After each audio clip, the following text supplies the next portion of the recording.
For me, there's two things that are like critically important to any climber that wants to climb things faster.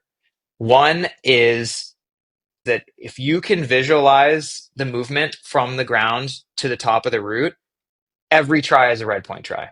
And the reason I say that is because the best possible training you could do for a route is to climb on the route a muerte, right? Like just fucking go as hard as you can. And so the sooner you can get to that phase, I think a lot of people delay those actual tries until they feel like every bolt to bolt feels like perfect and there's like nothing weird. But ultimately, I think you're kind of like spending more time than you need to. I think like as soon as you know the route, you go. And then the second thing is just, and it kind of runs parallel, but it's more or less the same idea, is just eliminating hesitation. Like Chris Sharma is an amazing climber to watch, and he kind of sets the bar. And Adam Ondra is this way too, honestly. They hesitate almost never. Almost never. Like if you see Adam Ondra and he's trying, he's not like, oh, am I going? Is that where my foot goes? Whatever. I feel like even if he puts his foot in the wrong spot, he's just sticking with it. You know, he trusts his gut. And a lot of times, even when you see him red pointing stuff, like, you know, without much practice on the route, there is probably some improvising that's happening. But I would say that depending on where you are and how hard the route is, eliminating the hesitation has more value than getting everything perfect.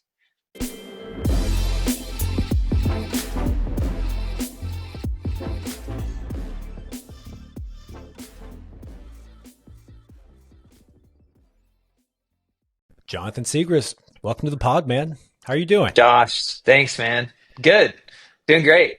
Dude, good to catch you in America. You are fresh from your trip in Italy. And dude, you spend a lot of time in Europe. How long were you in Italy for? This was actually kind of a short trip. We were there for just over 5 weeks. But you're right in saying that we spend a lot of time there, my wife and I. So we actually 2 years ago we got French residency, which has allowed us to stay and go, come and go, like basically as much as we want. But yeah, the last couple of years, last 2 or 3, 4 years, I've been there a lot. It's just like, yeah, for what I like to do, it's like the best, you know? The best. Yeah. Uh, Gosh, only 5 weeks. Rough, man. Sorry about that. I know, I know. Wait, I realize that how probably is did going to sound like, No, it's the truth because that's what it takes to climb at the highest level and to put your time into these hard routes. Like you don't push your limits over a weekend. You push your limits over, no. a month plus. I gotta ask just because maybe I'm interested. How'd you get French residency? Is that something I can do? Or I'm not French, dude. Yeah, no, I'm not French either. They have a really interesting program where basically if you can, it requires a lot of paperwork. I actually hired a lawyer um, to help with the whole process, especially because I don't speak French, and it's a lot. Most of the paperwork you submit has to be in French, so it's I definitely advisable to hire somebody.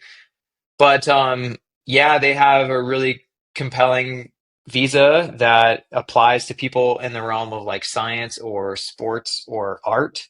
And uh, short story is that if you're able to make a really sound argument that you need to be in France to do said activity or make breakthroughs in the realm of science or do some incredible art project or some sporting project or whatever, they will grant you, sure, you don't get it for life or anything, but you get residency for a little while. So it's pretty cool. There's like little cracks, like you can, like in Spain, for instance, you can get uh, a 1 year visa if you only, they have like remote work visas. So if you just can prove that you work remotely and you making enough money to satisfy, I think all you have to do is satisfy like Spanish minimum wage, then they'll let you stay there for a year. Like there's ways to make it work, but unfortunately I think the whole visa process in Schengen is getting a lot more strict. And Yeah. so, like, it used to be kind of just like a stamp on your passport. They would flip through, check the stamps.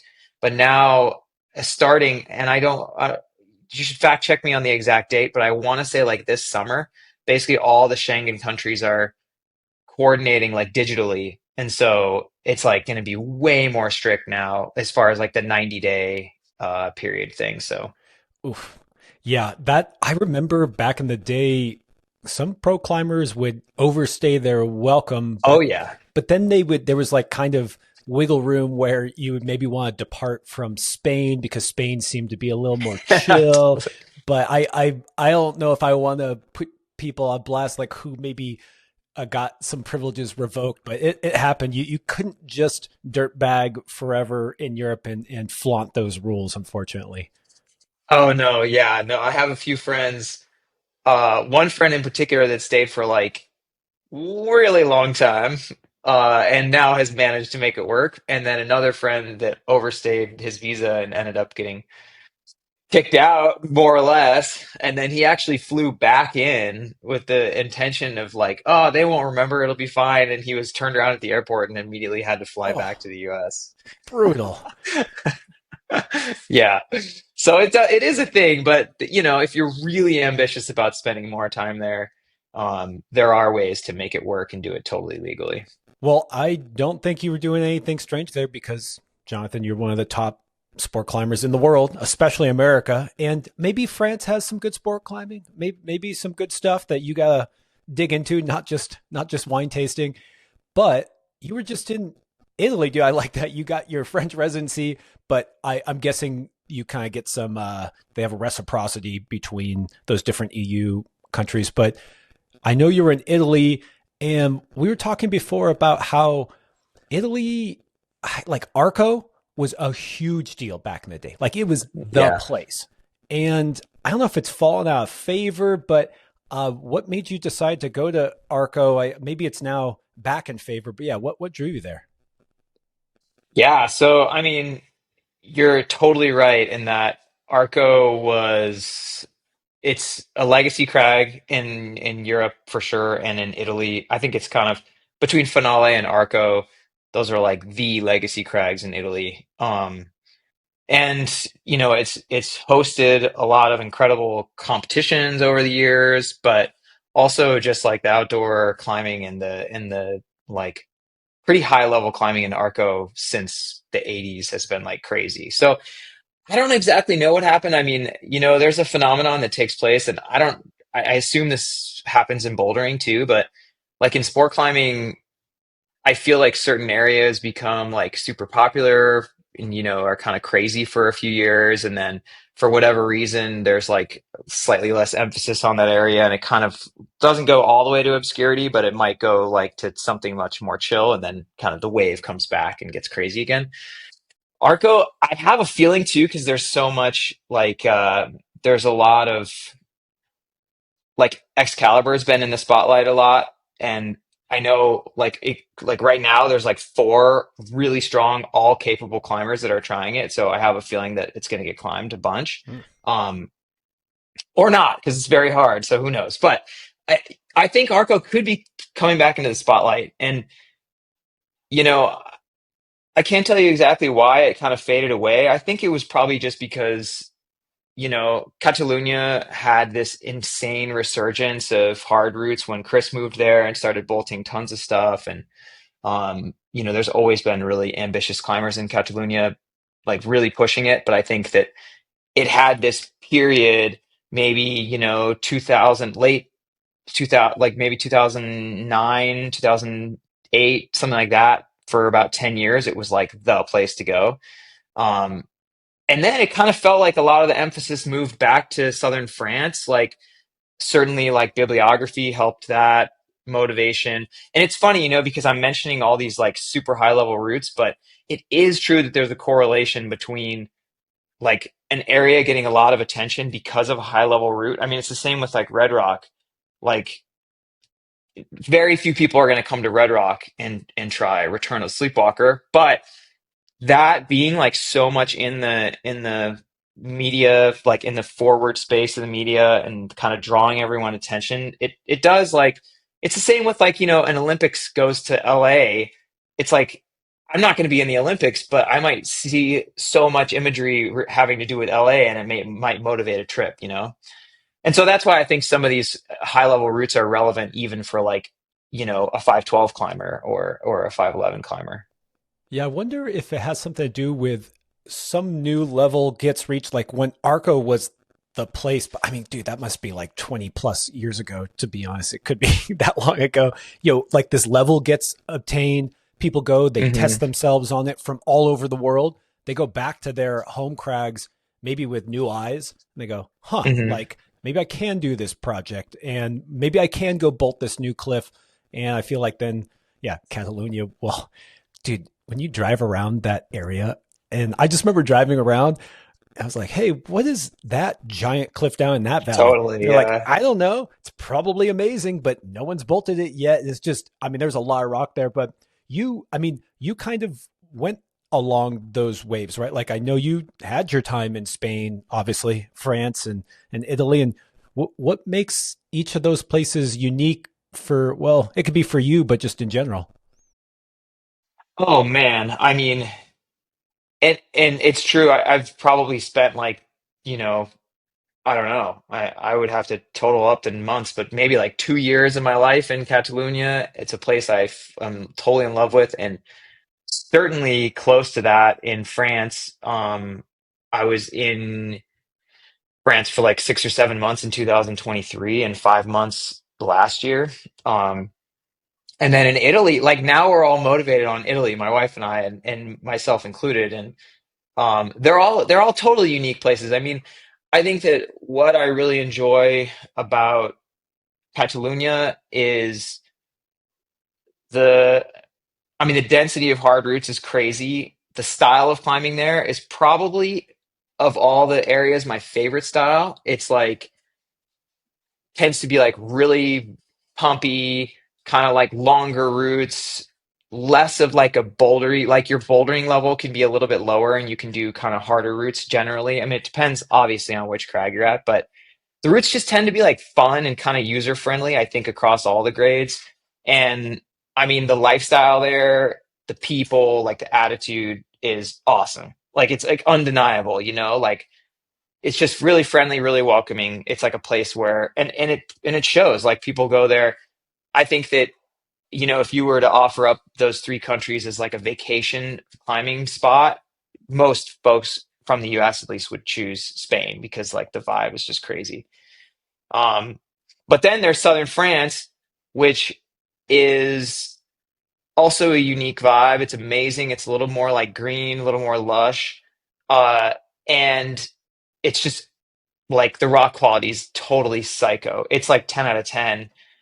I'm in my opinion, like Sayus and the Verdon basically like set the standard for rock quality like in the world, for sport climbing. So in that regard, France is just like undisputably like king, and so like I remember because I my first trips internationally were my first like international climbing trip aside from I did actually go to China when I was in 2009, but other than that to go to Europe I went to the Verdon in 2012 and then I went to Sayus shortly after that, and I was like totally blown away by the rock quality. My next climbing trip was to go to Spain to Sirana. And I can remember like the first few days showing up there and being like, dude, this rock sucks. Like, what the hell? Like, this isn't like insane, just blue, perfect rock all the way from the ground to the anchor, Like, and then I completely fell in love with it. And you kind of like, there are sectors that are pristine, but I think you you learn to love everything about the style, about the attitude there and everything, and you kind of completely erase out of your memory the fact that there's like three bolts of choss at the start of some route. um but I guess to finish up that thought, to me Italy has become really interesting because I've just traveled there much less than I've traveled in Spain and France, and so there's like not only is there cliffs, like tons of cliffs I haven't even explored, but there's like rest day stuff that I haven't done, and there's so much to do in the country. The country is like crazy. It's like it feels like culturally and like from a scenery and kind of landscape perspective, it's probably the most interesting. Like it's crazy. There's just stuff happening everywhere. And it's also really dense. Like northern Italy is really dense population wise. So there are like more villages and more museums and stuff like that to visit. And then as far as the climbing goes, I almost feel like it's like the perfect like child of both, where you have the tufa climbing, you have kind of like the gritty, like, you know, like all these mix and match of different styles, and you've got the pumpy stuff, but then you also occasionally have these insane, pristine cliffs with like perfect rock like you find in southern France. They're all like so interesting. Yeah, forgive my lack of knowledge on Italy, but maybe you can help me understand the rock and what that kind of lends itself to. Because when I think of Catalonia, I think of steep tufas, big caves like that kind of orange and I mean blue. Yeah. But and I haven't been to Sayus, but I think of the more sheer, less three dimensional, maybe like I would say pockets, but maybe like open pockets, kind of almost like crimpy pockets. It looks like, and Yeah. then No, you're nailing this it. is, dude. Well, it's just because I like dream about it and want to go so bad. Uh, but then Italy, like I'm just thinking, in my head, I see a lot more black and white. Maybe higher Mhm. elevation. Is that are those guys? Are those crags higher elevation? Like it looks more almost granity, you know? Totally. Yeah. I mean, well, actually, like Arco, for instance, is lower elevation than Sayus, or I don't know how it'd probably be even lower than some of the stuff in Catalunya. Um, but you're absolutely right in that. I mean, in Italy and northern Italy in particular, where like most of the climbing is in Italy, is really diverse. So there's kind of a little bit of everything. But um, Arco in particular is most certainly Italy's like best resource when it comes to sport climbing.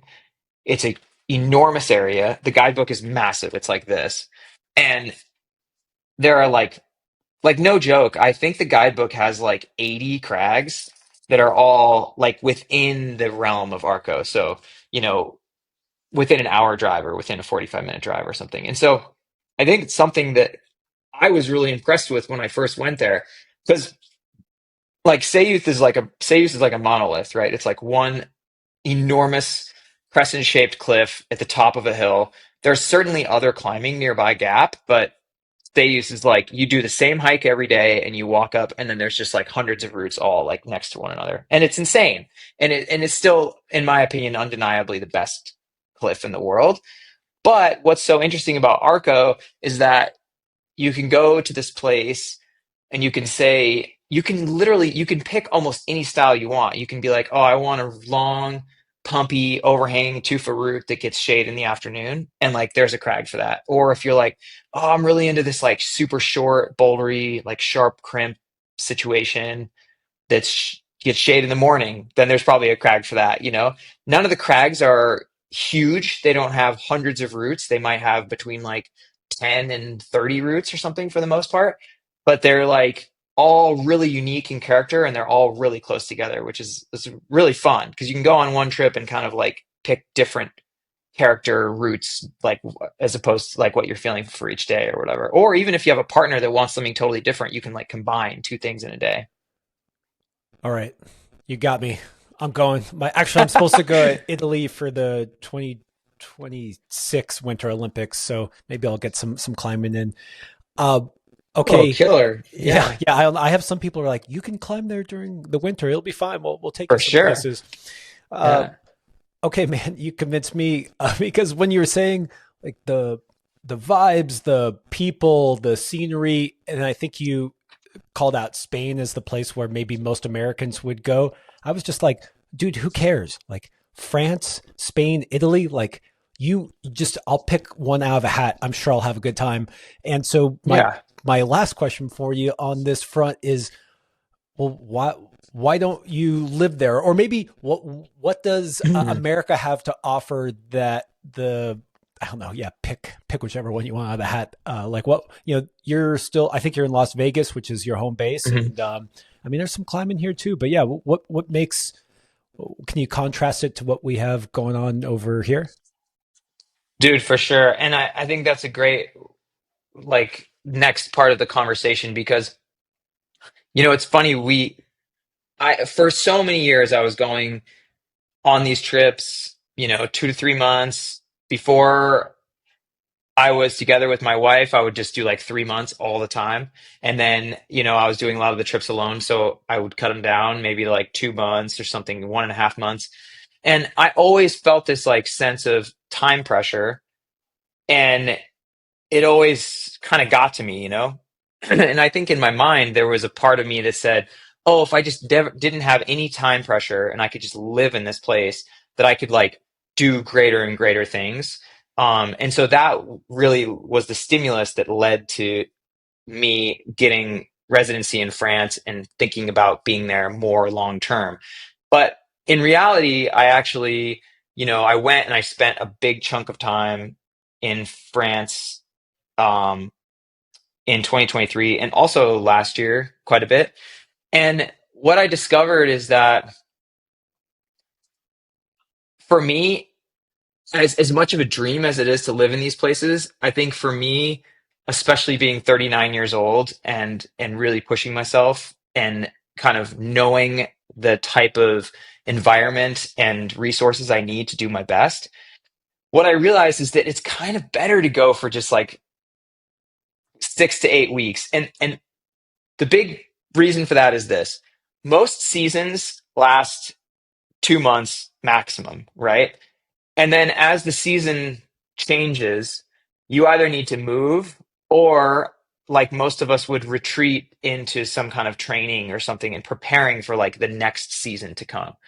And it just didn't really make a lot of sense for me to stay through the off season waiting for the next season. If I was living in a truck or a van or something, I would just move, which would totally work. But if I was going to live in an apartment and live in a single place, staying beyond one season, it started to feel like, all those things that I rely so heavily on, like my training resources, like body work, physical therapy, my friends, and like, a sense of like something else going on in my life other than just like going to the cliff every single day.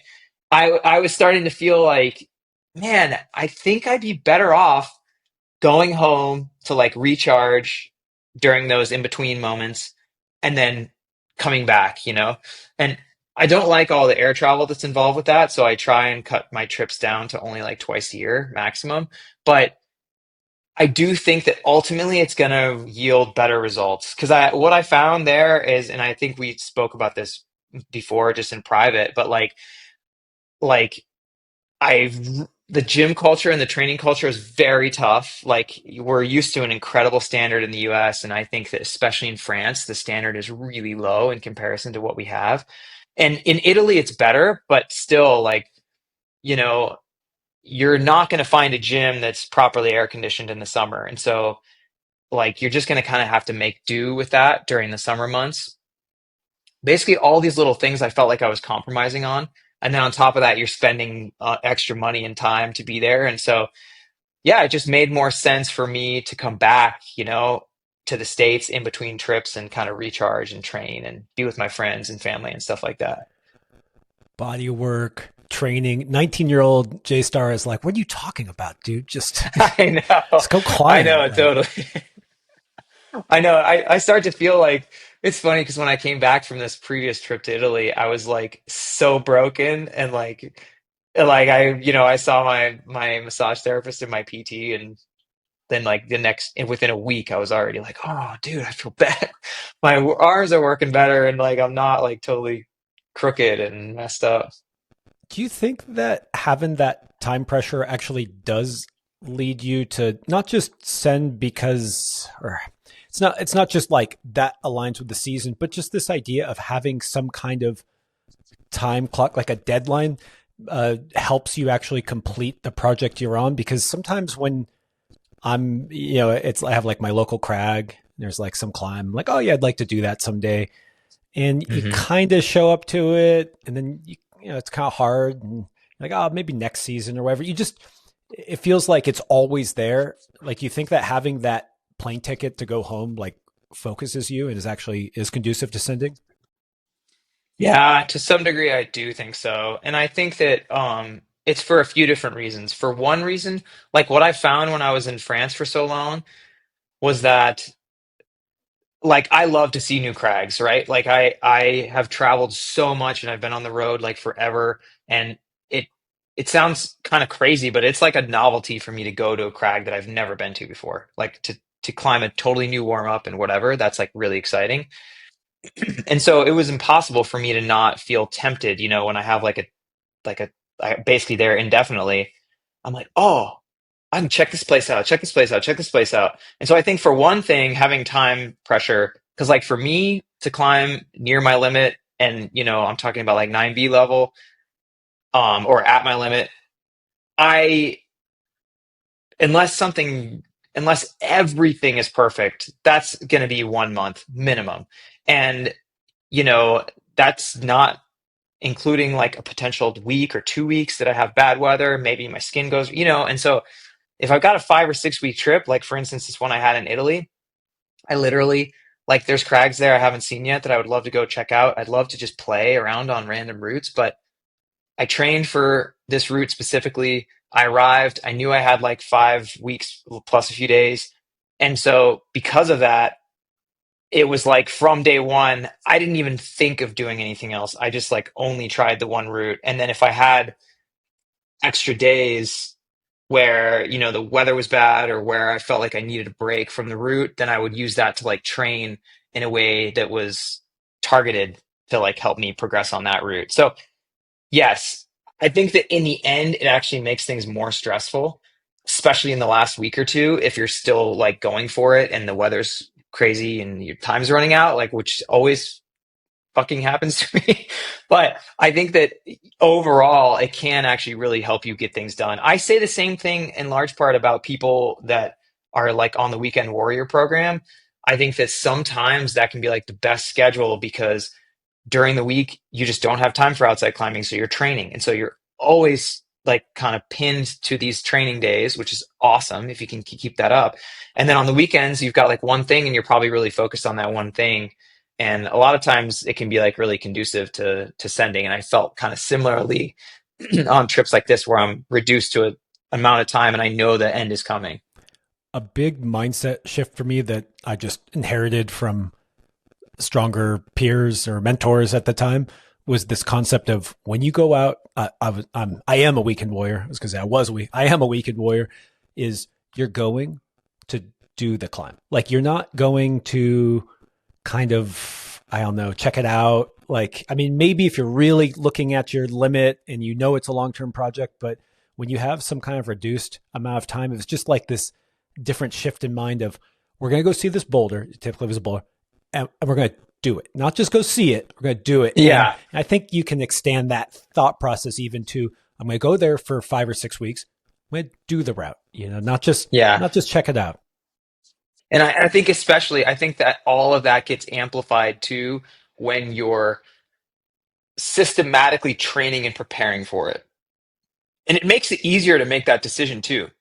Like if I were just going to go on a trip tomorrow unexpectedly and I showed up in Italy, there might be a route that I wanted to try, but it'd be way easier for me to be like, oh, I have no like responsibility to like one route or no like whatever. But in this case, like I trained pretty targeted in January and February. And so even when it feels like things aren't going right, like for me, I'm always thinking back to like, no, I owe it to myself to like stick with this thing because I invested all this time, and you know, this is my plan and I'm going to stick with it. And so it could be the same like what you were just saying, where it's like when you're going to the boulder all week, you're thinking about it. It's like even if things don't go exactly how you want it to go, it's probably easier for you to stick with it than if randomly somebody's like, "Oh, let's just go climbing today," then it feels more like, "Oh, I'll do whatever," whatever like strikes my interest. So, what route was this that you were training specifically for, and how did you settle on that one? Yeah, so the route is called Erebor. I It's a 9B in Arco. It's at this very cool little crag that it's quite small and really historic. It has a couple old AC pluses from um I believe they're from Bindhammer, or yeah, I think so. They're like old school, like some really hard AC pluses, like from way back in the day. But it's this cool, like 40, 45 degree overhanging wall. It's not terribly long. but it's got this like little like hermitage like built into the mountain. So you've probably seen photos of it before of people climbing, and in the background there's kind of like this little like like tiny building that's kind of like built in and sheltered by the overhang of the wall. Um, and so the reason I got psyched on this route, actually, the first reason, I think typically I would have thought of it as being a little too like bouldery and short because the bulk of the hard climbing is like 30 moves. But my friend Gabri Moroni, who I've climbed around and climbed with quite a bit, he's an amazing Italian climber. We're in like a similar generation. We share like a lot of values, and he's a very, very cool guy and a strong climber. He he recommended the route to me after because I saw him in Sayus when I was there, and he recommended the route to me while he was trying it, and it kind of went a little bit more on my radar. And then when we finally made plans to go to Arco, that was kind of like top of mind for me. So we actually went to Arco last fall, and I tried a different route because at the time I didn't feel like I was quite in the best shape for that type of route. Um, but at the end of the trip, I ended up trying Erebor just once, just to get an idea for like how I could like structure my training. And I think that that can be so helpful, like to know exactly the holds, exactly the moves and stuff like that. Um, and so, yeah, then we came back during the winter and I took some time off over the holidays. And then January and February, I was like doing a ton of board climbing and really trying to trying to get my power and my bouldering at like a level that I felt was like sufficient to climb this route. Yeah, I'm surprised you were just saying earlier that you love Catalonia's long endurancey tufas, and I'm not saying that there's not crimps there or hard boulders, but it's just it's not short, steep crimp lines. It's just not how Totally. you would think of it. So, yeah, I mean, I'm surprised to hear that you're looking at something that you're saying is around your limit, and you have to travel, and you're going to have a short window, and you're like, I'm going to go for that thin. Like, what? Like, is that a new phase for you? Were you just looking to broaden your horizons? Because, yeah, that sounds very different from Catalunya. Totally, it is. And like the last route that I did of like a similar level to this was a route in Sayus called the Transverse de Lontier, and it's what I spent like a bunch of time on in the fall, and like they couldn't be any more different. You know, that's like 40 plus meters, enormous runouts, the full package, like hard until the very end. I mean, it has bouldery sections and small holds, but the angle's more reasonable. It's not insane. And I think for me, like I've really, I really think about like my priority in my climbing for a long time now has been almost from the perspective of like like collecting red points, um like I almost consider it similar to that of like a collector, like somebody who's like trying to check out. And I see it in two different ways. One is that like you know i I have a project in mind, and it's a place on earth, and it draws me to that place, and I get to collect the experiences of being in that new place. And for me, in this case, it was like Italy, a place that I've spent relatively small amount of time in. And so there's all the like you know cultural aspects, learning about people, the food, the environment, the way that they climb, all of that. That's all like a collection. It's like this amazing collection of experiences that I get to have that's adjacent to the climbing.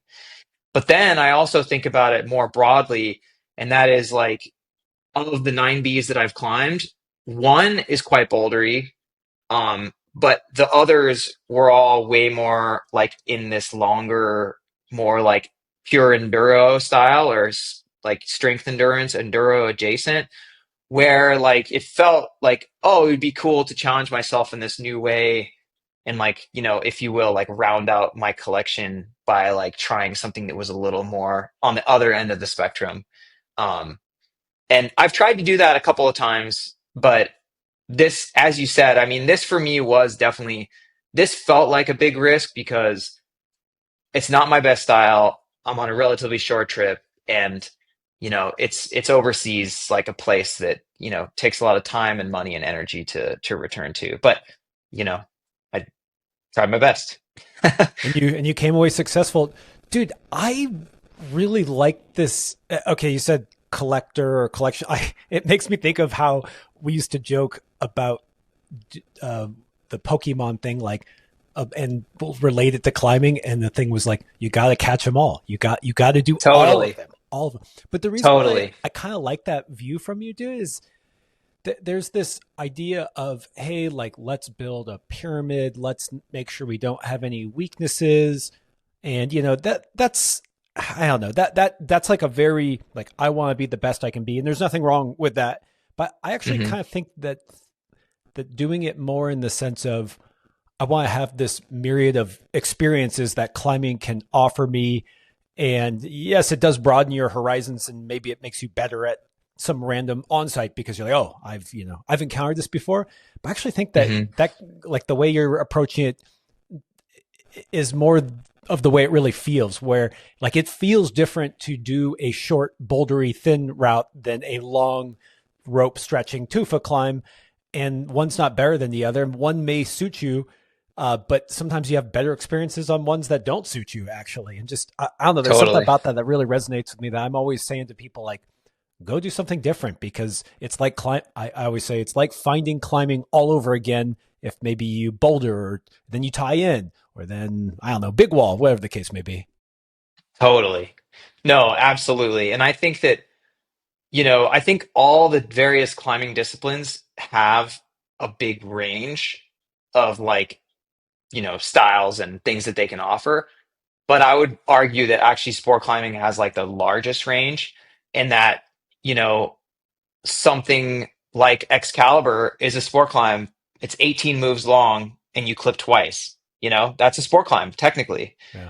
But then there's also something like Chilambalam, which is 80 meters long, or 70 meters long, that takes like a full hour to red point. Like those two things are sport climbing. And like, what else is sport climbing is like, something like short and steep that's granite, and then something that's on like the other thing that's interesting about sport climbing, in my opinion, is, and given we're mostly talking about limestone routes here, but you do find it on volcanic tuff, you find it on granite, limestone, sandstone, quartzite, like all these, like they can also offer like a really unique um just experience and like set of holds and set of challenges, and so yeah, I like thinking about it that way, and I like thinking about like this collection that I'm seeking to like amass, and all the different specific climb experiences, and then also all those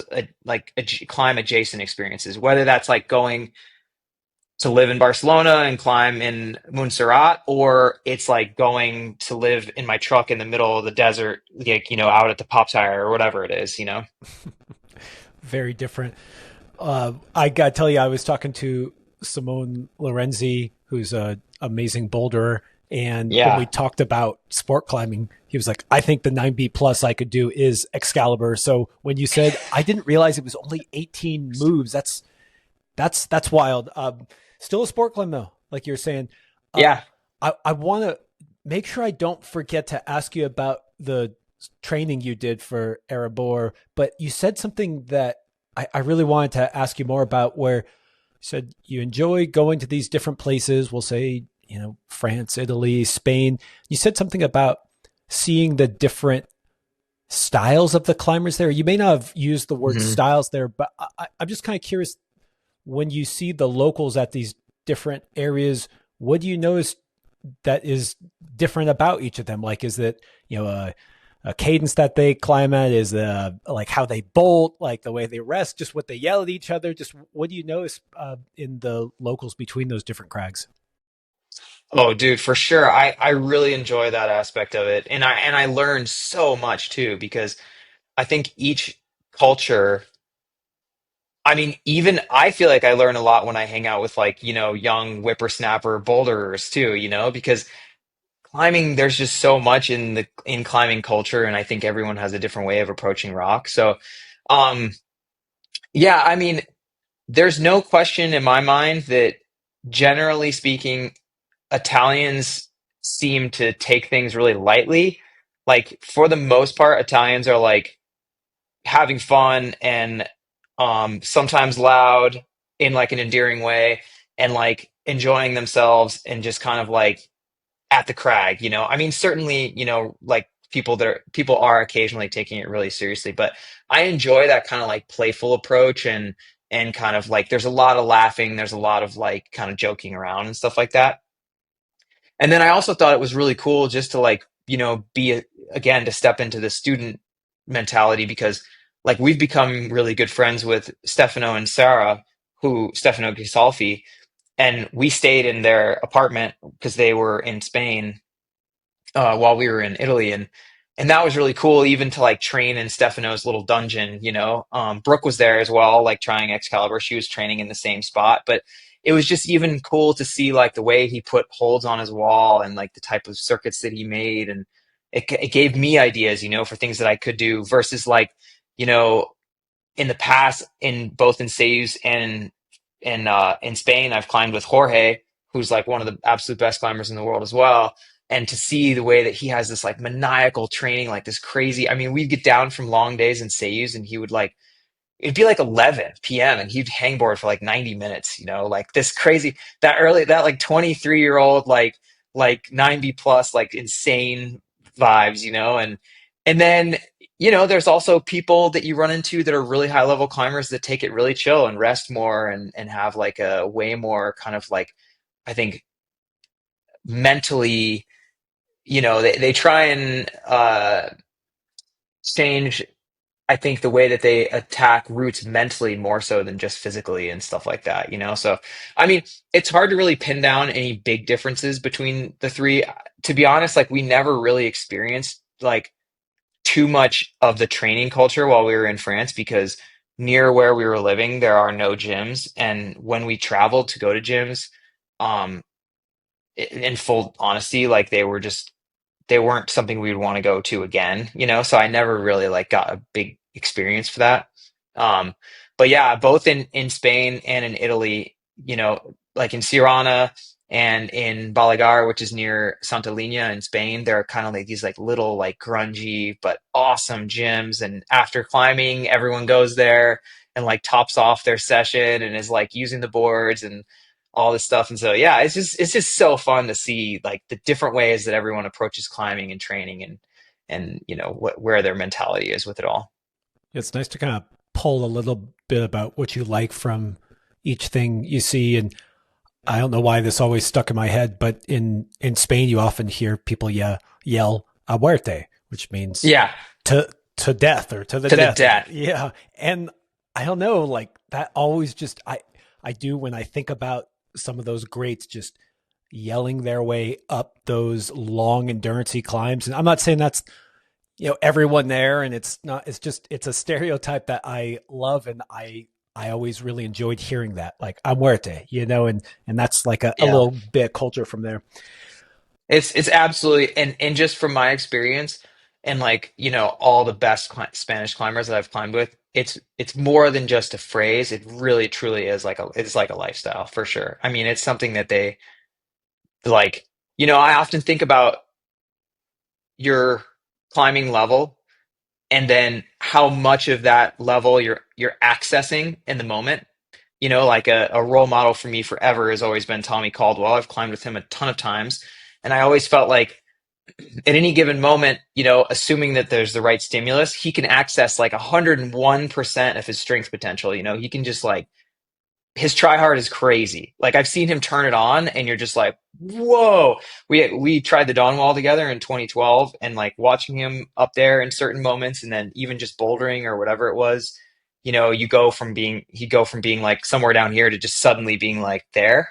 And I've experienced that certainly climbing with Jorge and also with other Spanish climbers. Like I just feel like they're accessing every ounce, you know, all of their strength potential. Like they have the ability to try really hard, to eliminate hesitation, and to go like, you know, full on into whatever project they have, which is really admirable. It's awesome. I mean, it's a difficult thing to maintain, but it's like definitely part of the culture there. Something that I found I really loved on the really long limestone climbs, I'm going to just say Spain because it happened there a lot, is that when you have a really, really long climb, I feel like you get into these deep levels of try hard that you go to Totally. like 98% of your pump level, and then you get like a little rest. It comes down to like 92%, Hmm. and you just keep like redlining. And I mean, better than I, like, because if you go 100, even if you have a big rest, you may not drop back down to to 85 anymore, but just like continuing to bump into that absolute level is like a whole different Yeah. kind of try hard. That's different than like, okay, I'm gonna like put my all into this one lock off. Like it's yeah, I love that, dude. I love that really deep dive that is unique to sport climbing, for me at least. No, I completely agree. And that's something that has always allured me about sport climbing. And not every route is like this. I mean, like Erebor is a great example where it's like for the most part a lot more akin to boulder kind of, than it is to like an enormous cave route. But I do absolutely love those moments in sport climbing when it really feels like one of your primary limiting factors is how hard you're willing to try. Like if you do try harder, you will get another move farther. Where I feel like in bouldering, it's like trying hard is implicit, but it's not like, oh, I need to try. It's kind of more like everything is so subtle and it all just kind of has to like click, where it's not so much about like, I just need to like try, just like try in a way that's desperate, where I feel like if you get totally desperate on sport routes, sometimes it can really produce like two, three, four, five extra moves. Can you tell me more about when you're on something that is, requires you to really dig deep and it's really exhausting and you're still not sending? How do you know when you should refine beta and think more like a boulder where you're like, I just need to like really dial this in so it's easier versus like, I just need to really like keep banging my head against the wall and just try harder and harder? Like, I know those aren't mutually exclusive, but how do you know when it's just like, oh, I need to dig deeper versus like, damn, I gotta go back to the drawing board for this, crux move or something? Yeah, totally. I mean, that's a really difficult balance. And I think for me, it just depends a little bit. Well, first of all, it depends on the style because I feel really strongly that like strength endurance climbing, like Erebor is a great example where there's basically 30 moves that some of those moves are very hard. Some of them are hard, but none are easy. And so, when I was falling on, it moved 26 or 27 or whatever of the 30, it wasn't because I was pumped. It was just because like there's just this fatigue that you start to incur when you're doing that like really high level strength endurance type stuff. And for me, at least my process, it's very hard to train strength endurance because it feels so specific for that route. And so you'll go through these really long periods of like just hammering away where you're getting like one move or a quarter of a move farther every couple of days. And as long as I keep seeing slight improvements, even in my sensations, I can keep going in that kind of realm for a while. It's not always fun, but I think that's kind of part of the process. And for instance, like on Erebor, I probably had, I mean, I think I one hung the route on day like 6 or 7, so did the route with one fall, and then I didn't send until like 20 something, 23 or 24 or something, 20 something. So like I think there was a long period, probably at least 10 climbing days where, on paper, I was basically doing the same thing, but I could feel that I was getting just ever so fractionally better. And so that because of the style of the route, I would continue that way. If I was trying like a super pumpy route and I was falling off and my arms were flamed and I was like at the 10th bolt or, 15th bolt out of 20, um, and I didn't make improvements after a couple of rest days, then I would go back to like, okay, I need to refine. I need to like make some part of this more efficient. I need to like somehow, but man, ultimately it is a really hard thing, right? Because this is part of the reason why sport climbing can be so difficult is because we only get two, or maybe, if it's a really short boulder, maybe three, four good quality tries a day. And so it's hard to know, it always feels like a conservation of energy type, like risk management situation. Like, do you want to use some of that potential energy for the day to figure out something new, or to like stop early, or to do a low point or whatever? Or do you want to use that to have another good try? And so I think everyone has to figure, like, I know climbers who refine insane all the time, and that works pretty well for them. And I know other climbers that like never refine and just like beat their head against the wall. So it's kind of personal. Oh, that really made sense though, where there's just an element of, well, if I'm making progress, I'm making progress. Like, I can see the trajectory, but this also goes to the thing of collecting them all and having a broad range of experiences where hopefully you can dial in good beta faster. Like the more Yeah, times you've seen a move similar, ideally, you don't have to spend as much time refining. I mean, that's a big, like this is the thing that's crazy about sport climbing being so varied is that I say that, and then you go to a crag, and of course, I mean, it's a new crag, it's a new route. Of course, it's different, totally. and I mean, that's part of the fun though. Is like, okay, here's 30 or 130 moves. Like, good luck figuring out the easiest way up really quickly. Totally. Yeah.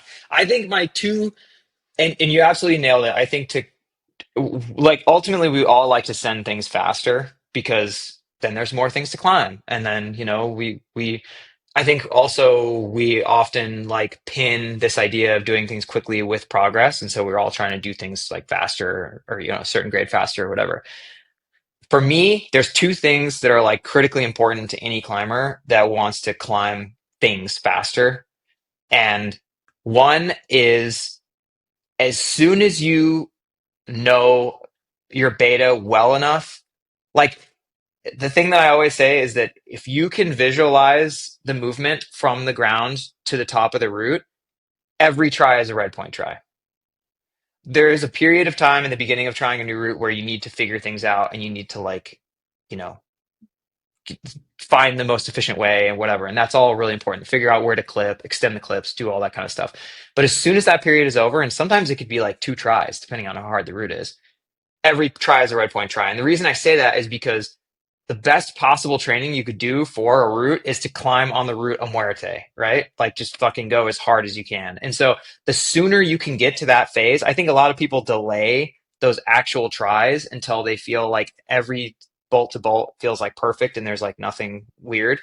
But ultimately, I think you're kind of like spending more time than you need to. I think like as soon as you know the route, you go. And then the second thing is just, and it kind of runs parallel, but it's more or less the same idea, is just eliminating hesitation.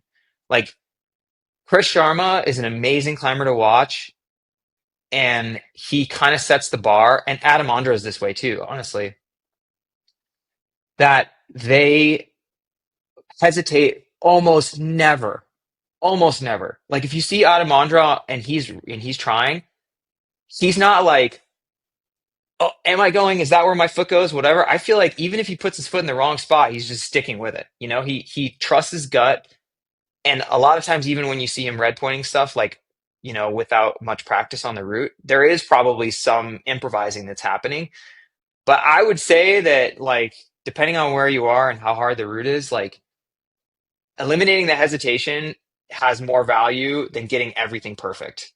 And so, yeah, the sooner you can get to that phase, like, the sooner you can just feel like that's where my foot goes. That foot sucks. I hate putting it there.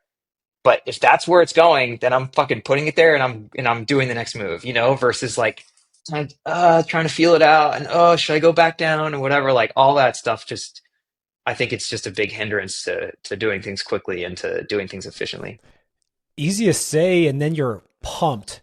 And like Exactly. I have this memory of on sighting some climb. I was in Kalimnos, and I get through the first chains. It was like a multi-pitch thing, or not multi-pitch, it was a, extended anchors. And I get to like what's clearly like there's a reason why they put those anchors there. It's because there's a hard boulder problem right after it.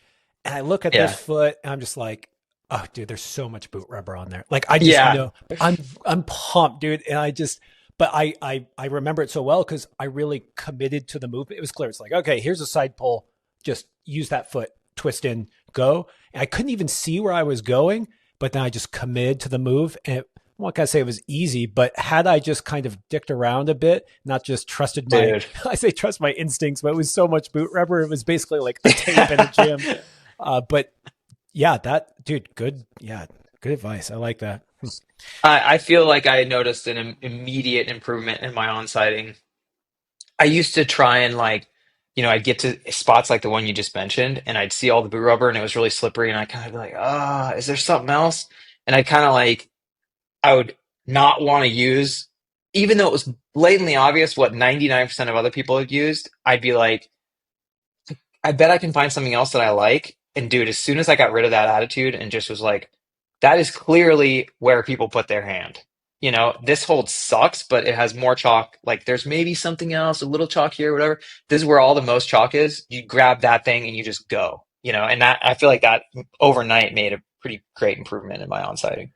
I I do think. I mean, clearly, what you're saying is really great, and it's worked for me too. I do think that something that undergirds this that should be pointed out is just that sheer volume of experience and understanding how to move and understanding even like how to read the rock. It's like, okay, there's chalk here and there's not so much chalk here. And that looks like a slot. Like there's just something that I've noticed in people who are really experienced climbers where they have this reading that they do, on site ability that just you can not only are you're not hesitating just because you're telling yourself, "Hey, commit and go." It's because there's a touch of confidence that you've earned there throughout the years that just speaks when you go, "Okay, I'm going for it."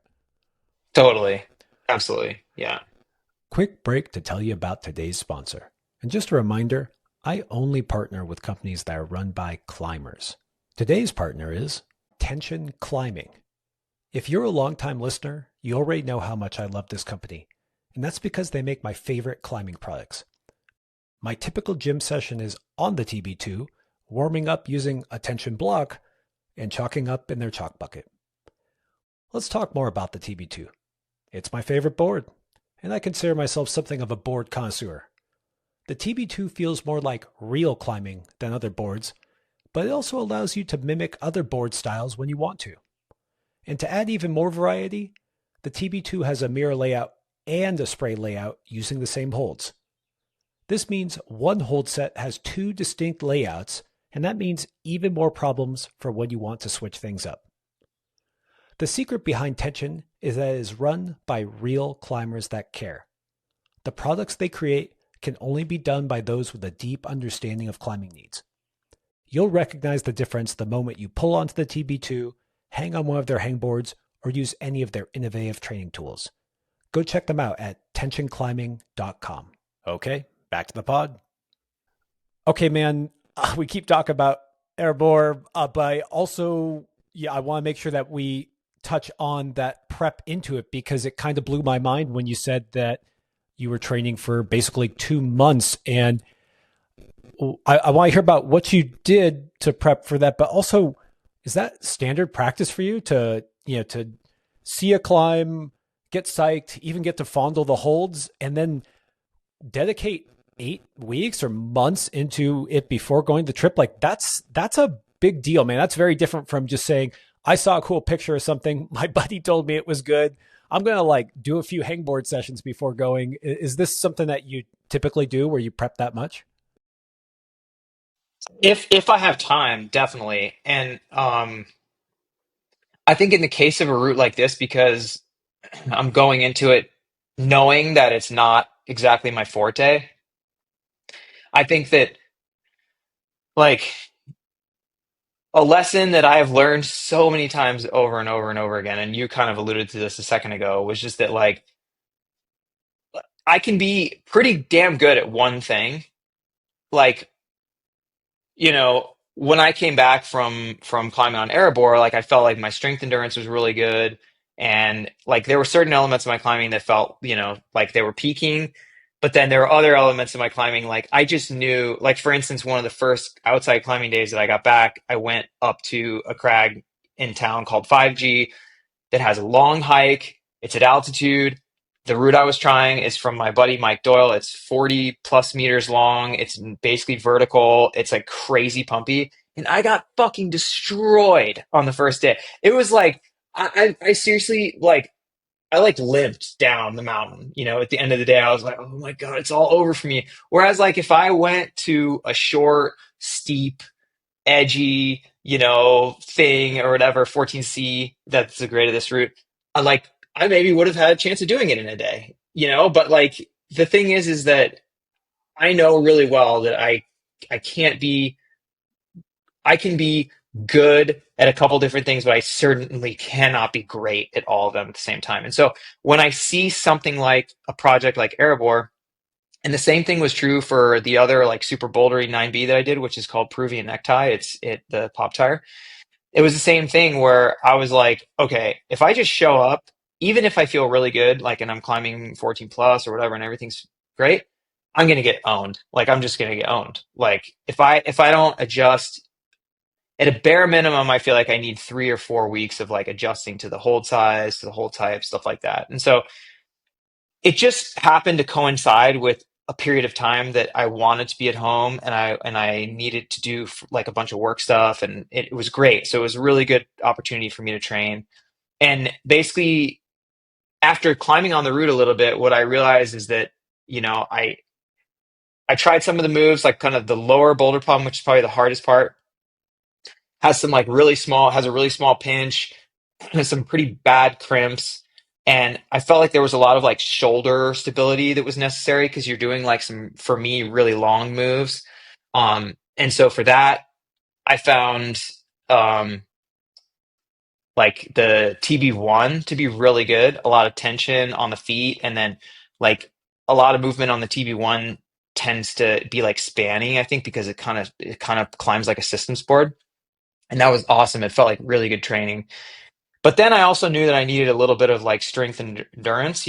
I needed to be able to do more than like 6 or 7 hard moves in a row. So in February, like the month before I left, as part of my training, I also went up to Utah, and I really like to incorporate like sub limit projects outside along with like the board climbing and stuff, because if all I did was climb on boards for like 2 months and then I went even to climb a short sport route, I would get like totally destroyed as well. So I like kind of mixed those two things together. So I ended up doing a couple like 514 things in Utah as like kind of a like side kind of trainer. But I've experimented with so many different types of training, and I feel like similar to like collecting the red points, you collect all these different various like training things that you enjoy, and then when you see something that you're ambitious to try, you can kind of be like, oh, I think I could do these couple things that I've done in the past that have worked well for me, and et cetera, et cetera. Yeah, I was going to ask about just training on boards because you had mentioned that, and I was thinking I climb on boards a lot, and I have no endurance if I just spend time on boards. It definitely rewards just a few try hard moves, so makes sense to get outside too, have a little bit longer.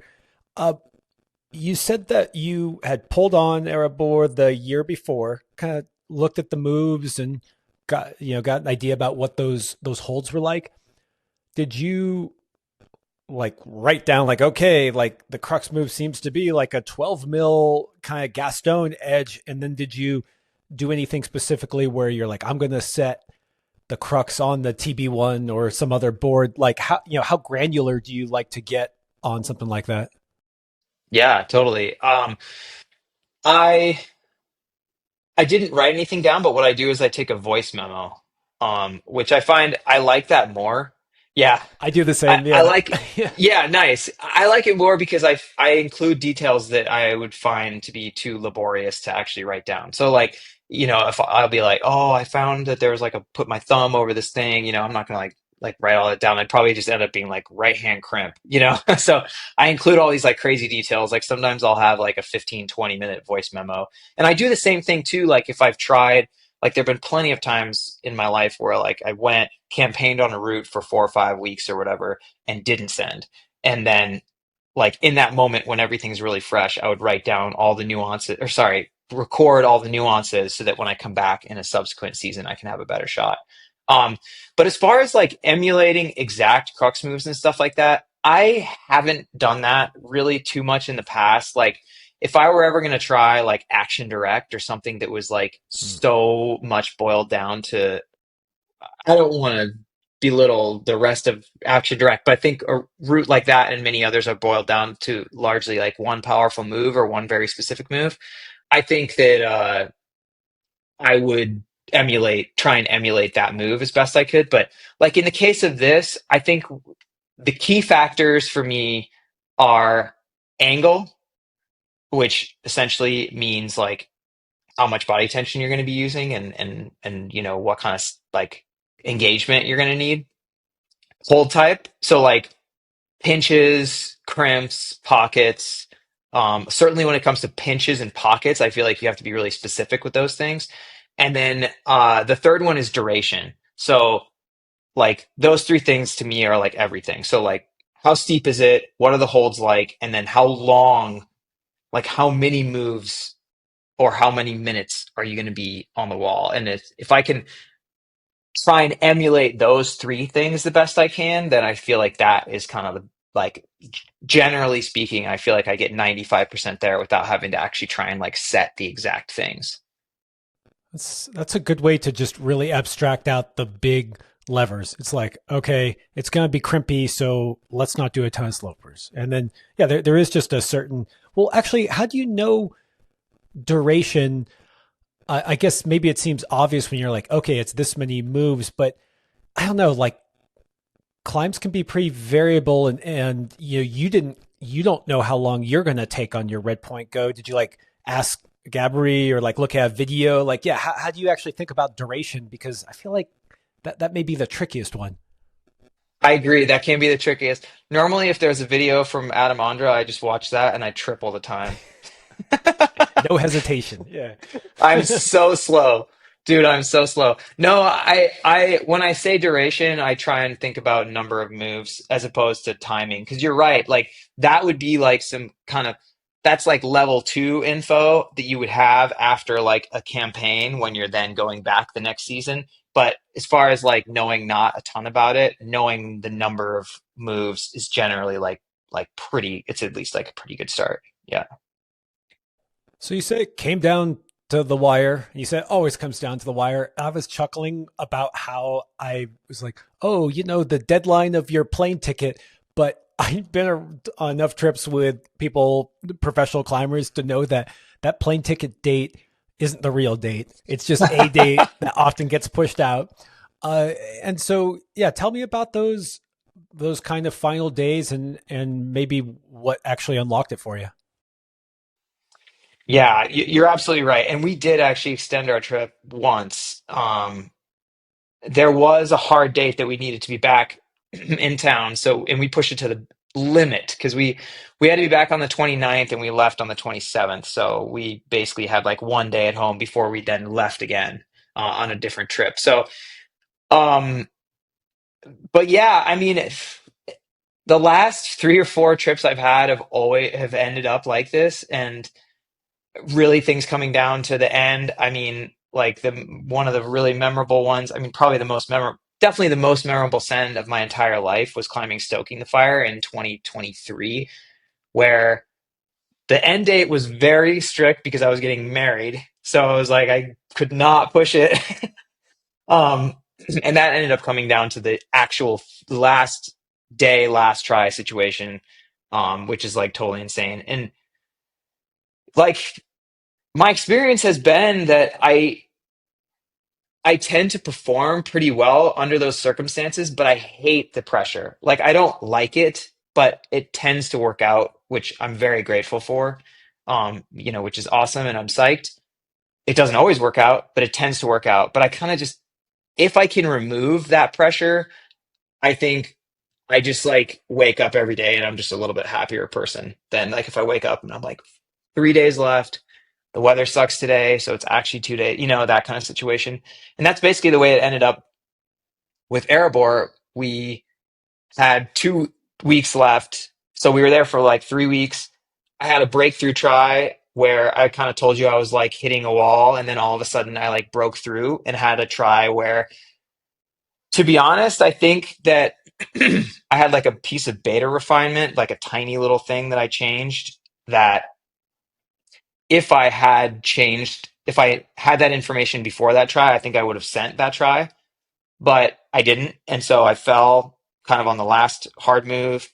And then after that, we had 2 weeks left, and the weather just completely shit the bed. And it got much warmer, and also it started to rain. And Erebor is like known to be dry pretty much all the time, but even that route got wet. Like several holes were wet for quite a few days. So I was able to climb on it, like, but the conditions were never perfect. And like, I had to like, for instance, like one of the main cruxy parts has a pocket, and that pocket was soaked, so I couldn't try, and so I did the best I could with the amount of time I had left. But it became pretty clear that I was gonna, I was just, it was at the mercy of like all these various factors all lining up. And um it ended up somehow coming together. The route was dry. I felt good in my body. Like the conditions were decent. Just the second day before we were going to leave. So I got the to send that day, and then I was able to support Shayna on the following day and just have a fun climbing day. But it was definitely close.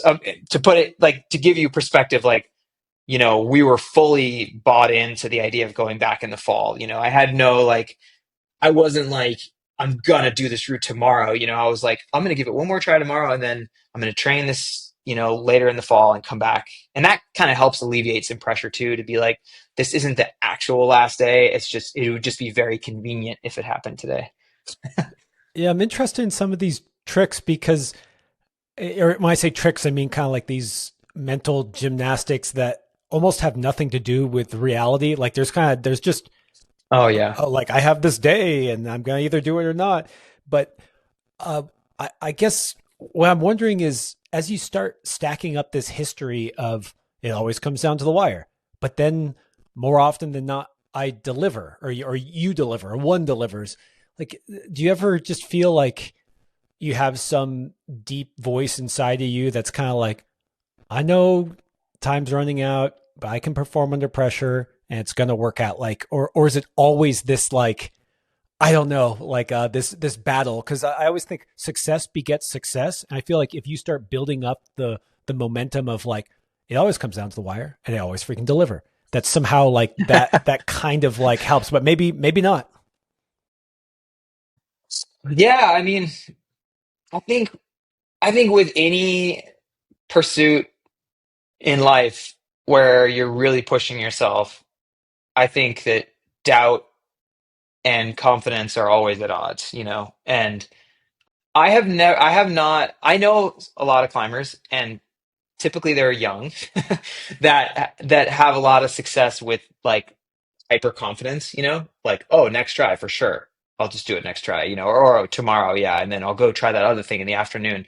And I just have not had a lot of luck with that. Like, I think that maybe occasionally it goes that way, but you know, part of the problem with accruing all these various experiences on climbs is that it can both benefit you because you've seen it come down to the wire and it's worked, but you've also seen all kinds of like I've experienced everything. I've experienced like being like, oh, I know I'm gonna send this try, and then I fall, I get a crazy split, and then the weather changes, and then I never do the route ever, you know?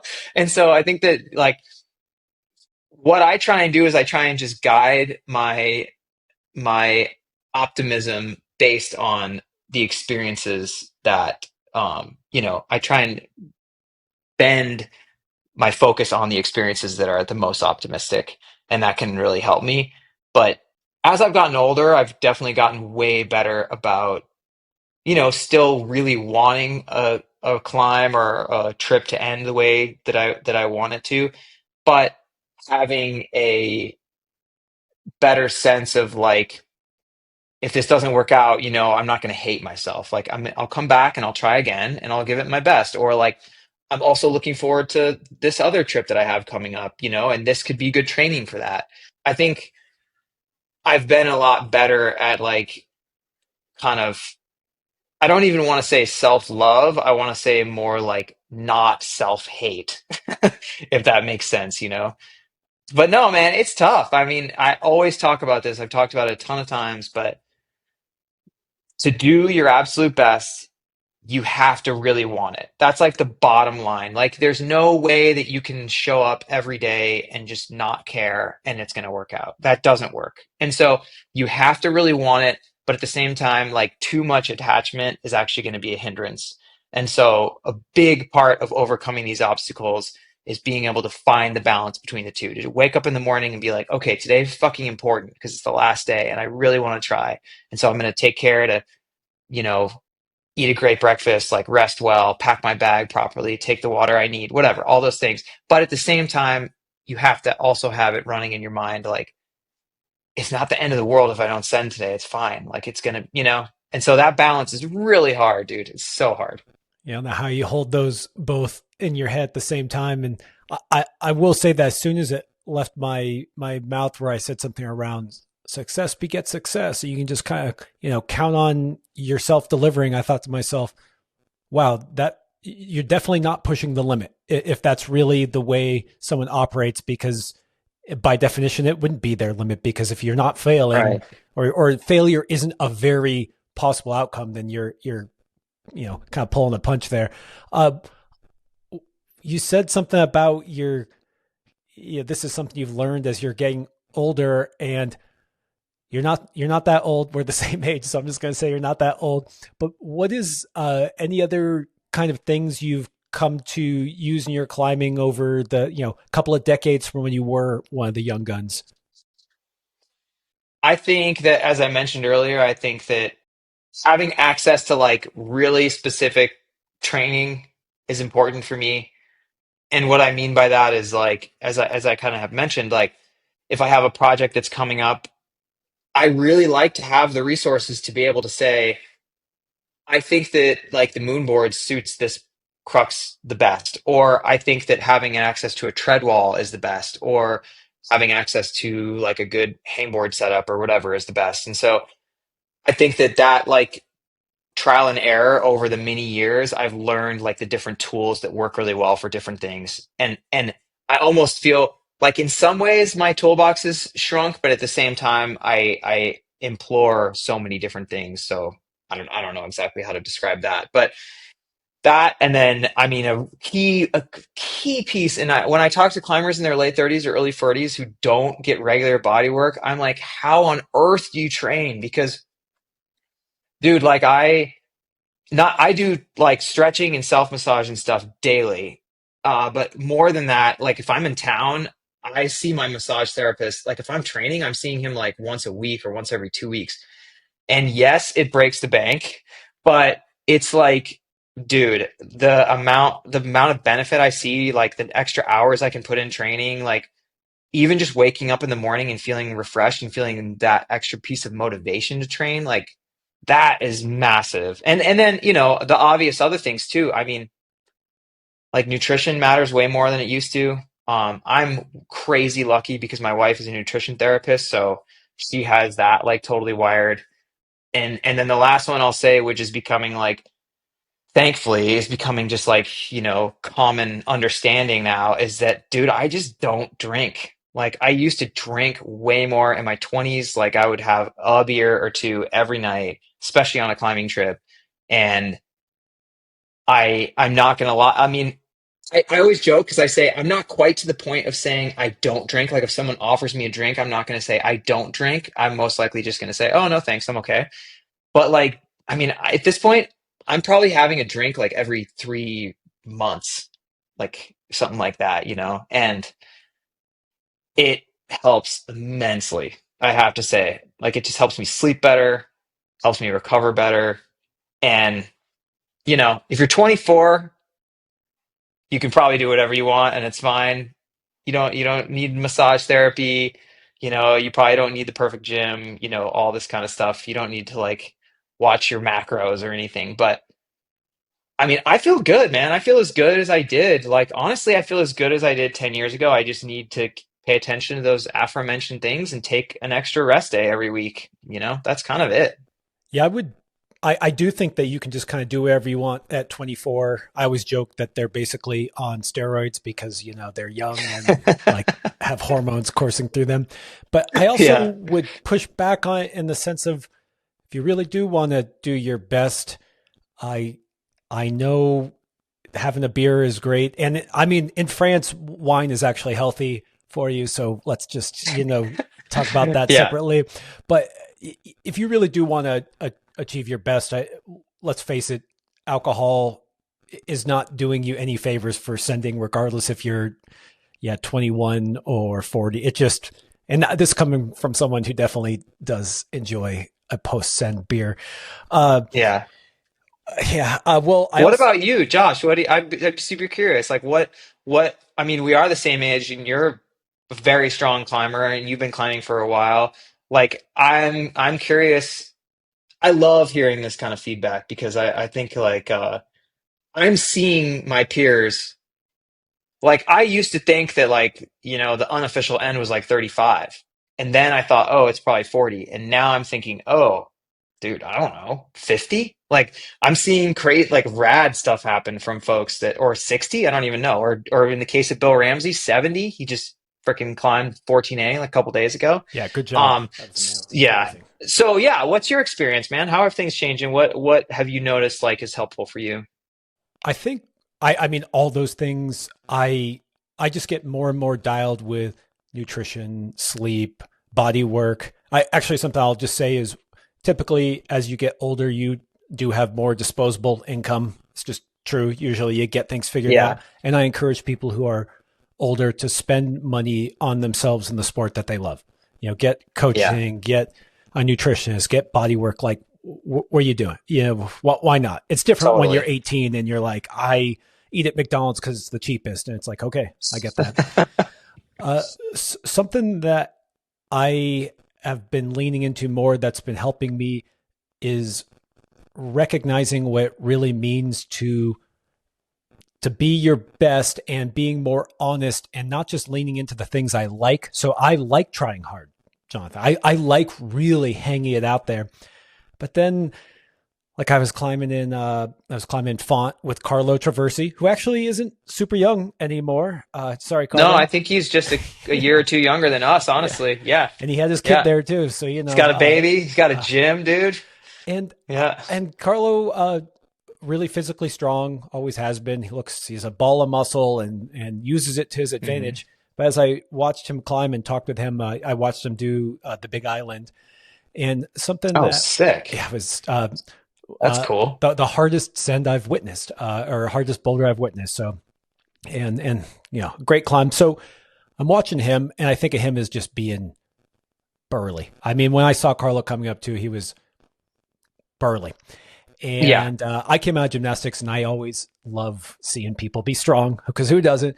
But then as I watched him climb, and as I've been around people at that level, what I really have noticed is just the attention to nuance and details, and not Hmm. always just saying, "Oh, I'm just gonna, put in some Metallica and try harder this time."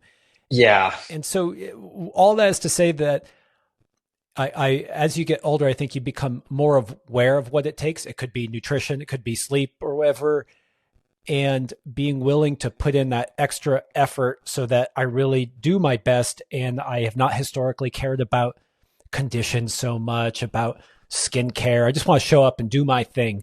And I think now, after having been exposed to all the pieces of the puzzle it requires to really climb at whatever one's limit is, I'm embracing the things that maybe before I just wanted to, try hard, wake up hungover, but I'm going to try hard anyways, don't care, and just have whatever success I have. And now, Hmm.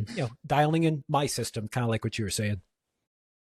Totally. I often think at this point in my life, and even for the last 5 years, I feel like I'm trying to stack these 1% improvements where, like, when I was in my 20s, if something was going to affect me 10, 20%, like going 5 days on or, whatever, like XYZ thing, I wouldn't, or I would maybe care, but I wouldn't care so much about the little things. And now I feel like what's helped me is to think about like, well, that might only have a 1% improvement. And I'm like, fuck it. If I do that 5 times, if I do find five different things that do that, that's 5%.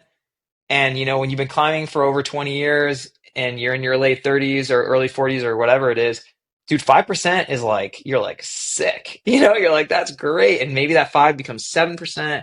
And then all of a sudden, that's like the difference between you doing it or not doing it? Yeah. Yeah. The other thing I will say that maybe isn't a performance thing, but I think is really important is that, when you have those days where everything does line up and all those percentages did stack and you're Hmm. feeling good, maybe you're with your buddies, just those days where you really feel in your body and good. Of course, utilize them, send, but also just recognize that you have less of those as you get older and there's a finite amount of good days, and not just good where you send, just feeling good. And I really cherish those now. And I go, oh, it's not just that. Like sometimes I'd have a good day and I would think to myself, man, why can't I always be like this? Like I should be this strong Yeah. always. And now I just am like, oh man, I feel great today. Like this is fun. This is fun. Yeah.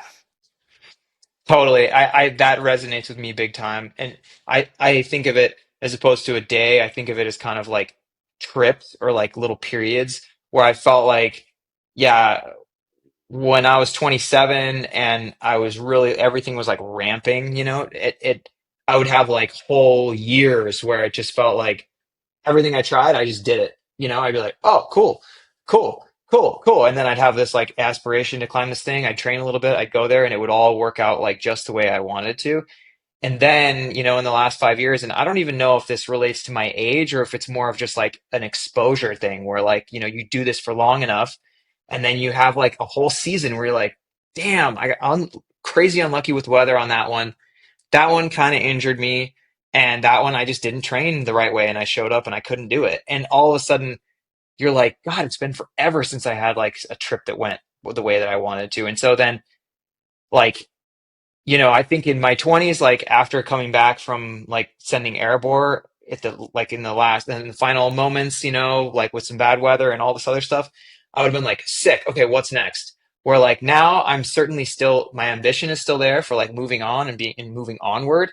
But when I think about the experience, I'm way more like grateful. I'm like, that was special. Like, and I want to honor that and be like, give myself the ability to really like enjoy that experience again and again and again because I know that, those moments aren't they don't just happen willy nilly, like you it takes a lot of effort to make them happen. And when they do, you got to be like, oh, that was sweet. Yeah. I mean, I think that holds true for even the young guns that, they send their first V16 and it's like, wow, that's no joke. And just reminding them or trying to remind yourself if you are that young gun that just these highlights aren't forever. Like whatever it is, Totally. it doesn't always have to be the hardest Totally. grade that you've ever climbed either. You will have highlights where you're like, wow, I didn't die. That was, that was never going to forget that one. Yeah. That was great. But I like the idea of kind of making space and just enjoying and something, if you talk to any of the, I'll often get to meet some young guy who just made waves, a young guy or girl who just made waves, and I'm talking to them about it, right? And they're on fire. They're just like sending, sending, sending. And I often am like, hey, why don't you take one more rest day? Like just like it's often when everything is going great and you're feeling really strong and you just want to throw yourself against everything. I'm like, and you can ask any of them. I'm always like, I know this is old man advice. I know the last thing you want to do is take one more rest day, but just saying, probably won't wreck your streak, but an injury would. Yes, 1,000%. I think a really important thing to keep in mind is that, like, in the long term, not so much, but in the short term, the worst thing for your progress is injury. And so, even if it feels like you're having a rad gym session, you want to add a couple more, or whatever it is, I try and think about that where I'm like, you know, even worse than getting like that extra tiny bit of gains from today would be if I'm injured and then for the next 6 months I can't do anything. The one pushback I have against myself when I say that though is that when you really are climbing at your limit and at the especially at the limit of human potential, like there's a risk involved. Like every try could injure Absolutely. you. So I say that to them, and I'm like, but I don't know. Like you got to hang out there a little bit. And so that's just Yeah, my yeah, pushback against myself. totally. Well, you've been a professional climber for a long time, and somewhat recently you stepped into a new role at Arcteryx. You're the climb captain, right? When did you start doing that? And tell me a little bit more about it. Yeah, it's really exciting. So I've been with Arcteryx. I signed with them at Summer OR in 2008. And Whoa. so it's basically been like, oh my God, what does that mean? 17 years, 16, almost 17 years. That's insane. Um, so I've been with them for a very long time. I've seen the company grow and evolve, and they have been like, I'm endlessly grateful. I mean, obviously they've created so many opportunities for me, and they've really made like climbing as a career viable. And I had the honor of being asked if I wanted to take the position of the climb team captain last year. And so, just the same way that like sports teams have team captains, like a hockey team or a basketball team, or I think, do basketball teams have captains? Maybe not. I don't know, man. Football team. Okay, well, hockey teams definitely do it. I'm pretty sure football teams too do as well. Uh, Arcteryx has like implemented that for their athlete. Basically, right now, I'm the climb team captain.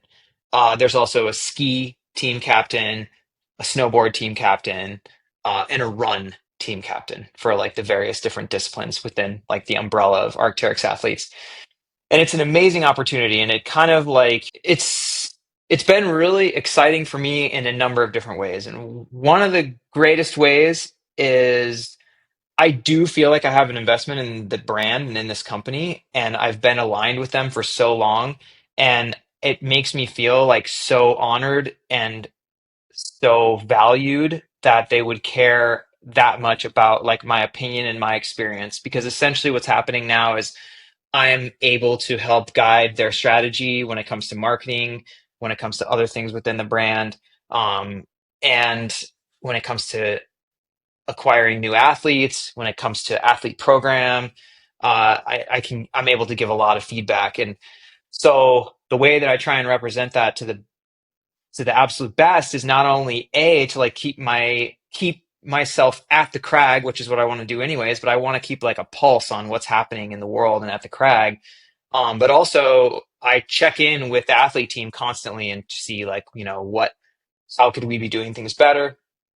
How could you be supported in a unique way that maybe we hadn't thought of yet? What are some elements of the program that you feel are falling flat, or, is our marketing working? Like all that kind of stuff. And so to put it really simply, I'm basically like, I'm advocating on behalf of all the climb athletes, and on that's one side of the coin. And then on the other side of the coin is like I'm advocating on behalf of the brand and doing the best that I can to make sure that they stay relevant in the climb space, and they and help them make decisions when it comes to climb and stuff like that. So yeah, man, it's been really cool, and it's definitely been work. Like it's changed the dynamic of my life. There's a lot more work involved. There's a lot more kind of like corporate adjacent stuff, which has been interesting because it's not a realm that I've really stepped into very much. So, and I'm so proud and so psyched on. We got 9 new climb athletes this year, which is totally insane, from all across the world.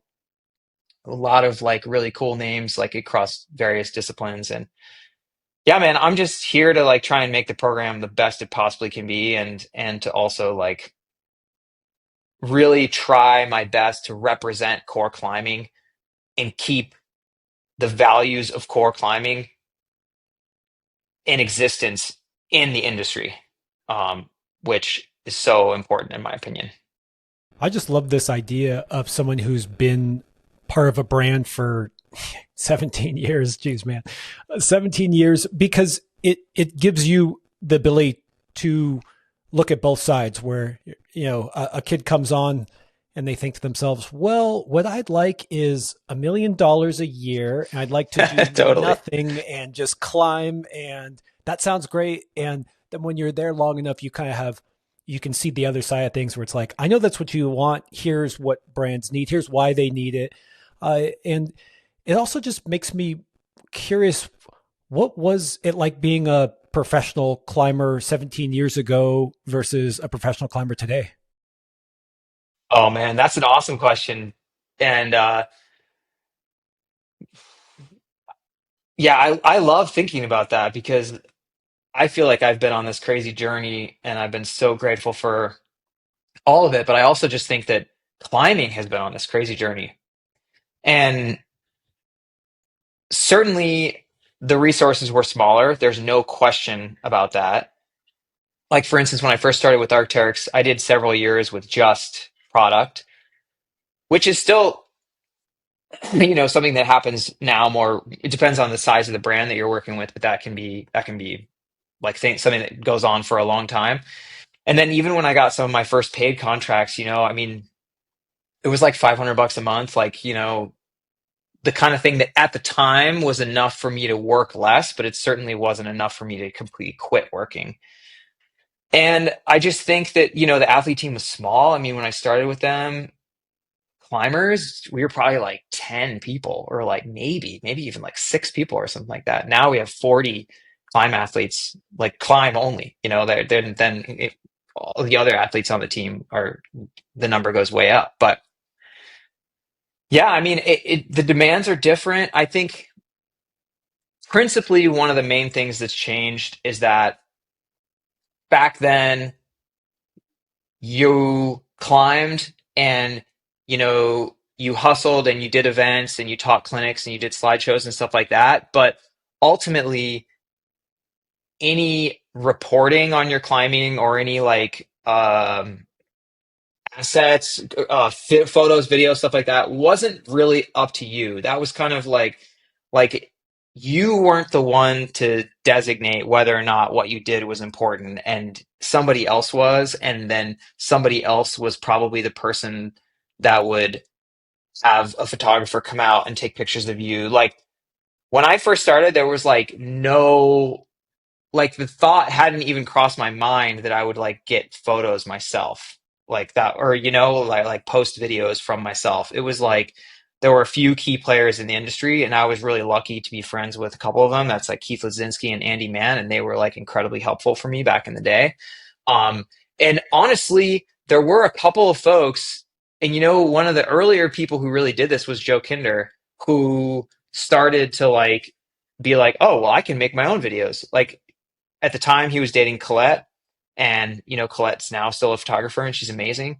And they would like film each other and make videos and bring that to their sponsors. And that was so novel. We were all like, whoa, you made your own video. Like that's crazy. Like I don't, I'm too wrapped up in like living in my van and climbing and just traveling to think about like learning how to edit, and that was pretty cool. And now that, I mean, it's easier to talk about the number of things that haven't changed than to talk about the number of things that have changed, because it just feels like the landscape is so different. It's crazy.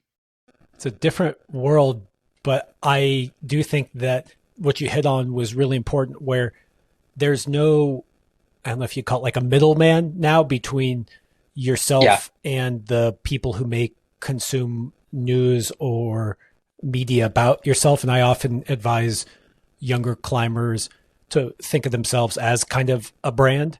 And I don't, that doesn't mean I encourage them to put on a mask and, try to, I don't know, be something that they're not, but just to really know that when you hear this person's name, you're like, oh, like they are like this, they're, I mean, cause I think back to those early years and, you talk about like Chris or Joe or Dave Graham. I have these images in my head of like what kind of characters they were. And some of that was Hmm. maybe crafted by people who helped put that media out. But now we're really able to just tell our own story. And, I do podcasts, things like that. Well, yeah, Yeah. what would be some of your advice for people who are, coming up through the ranks? We often talk about how being strong and sending hard is necessary, but it's not sufficient to be a professional. So, any advice to people who are looking to kind of follow in your footsteps, man? Yeah. Yeah. Thanks. I think you absolutely nailed it. And that is that your athletic prowess is a foundation.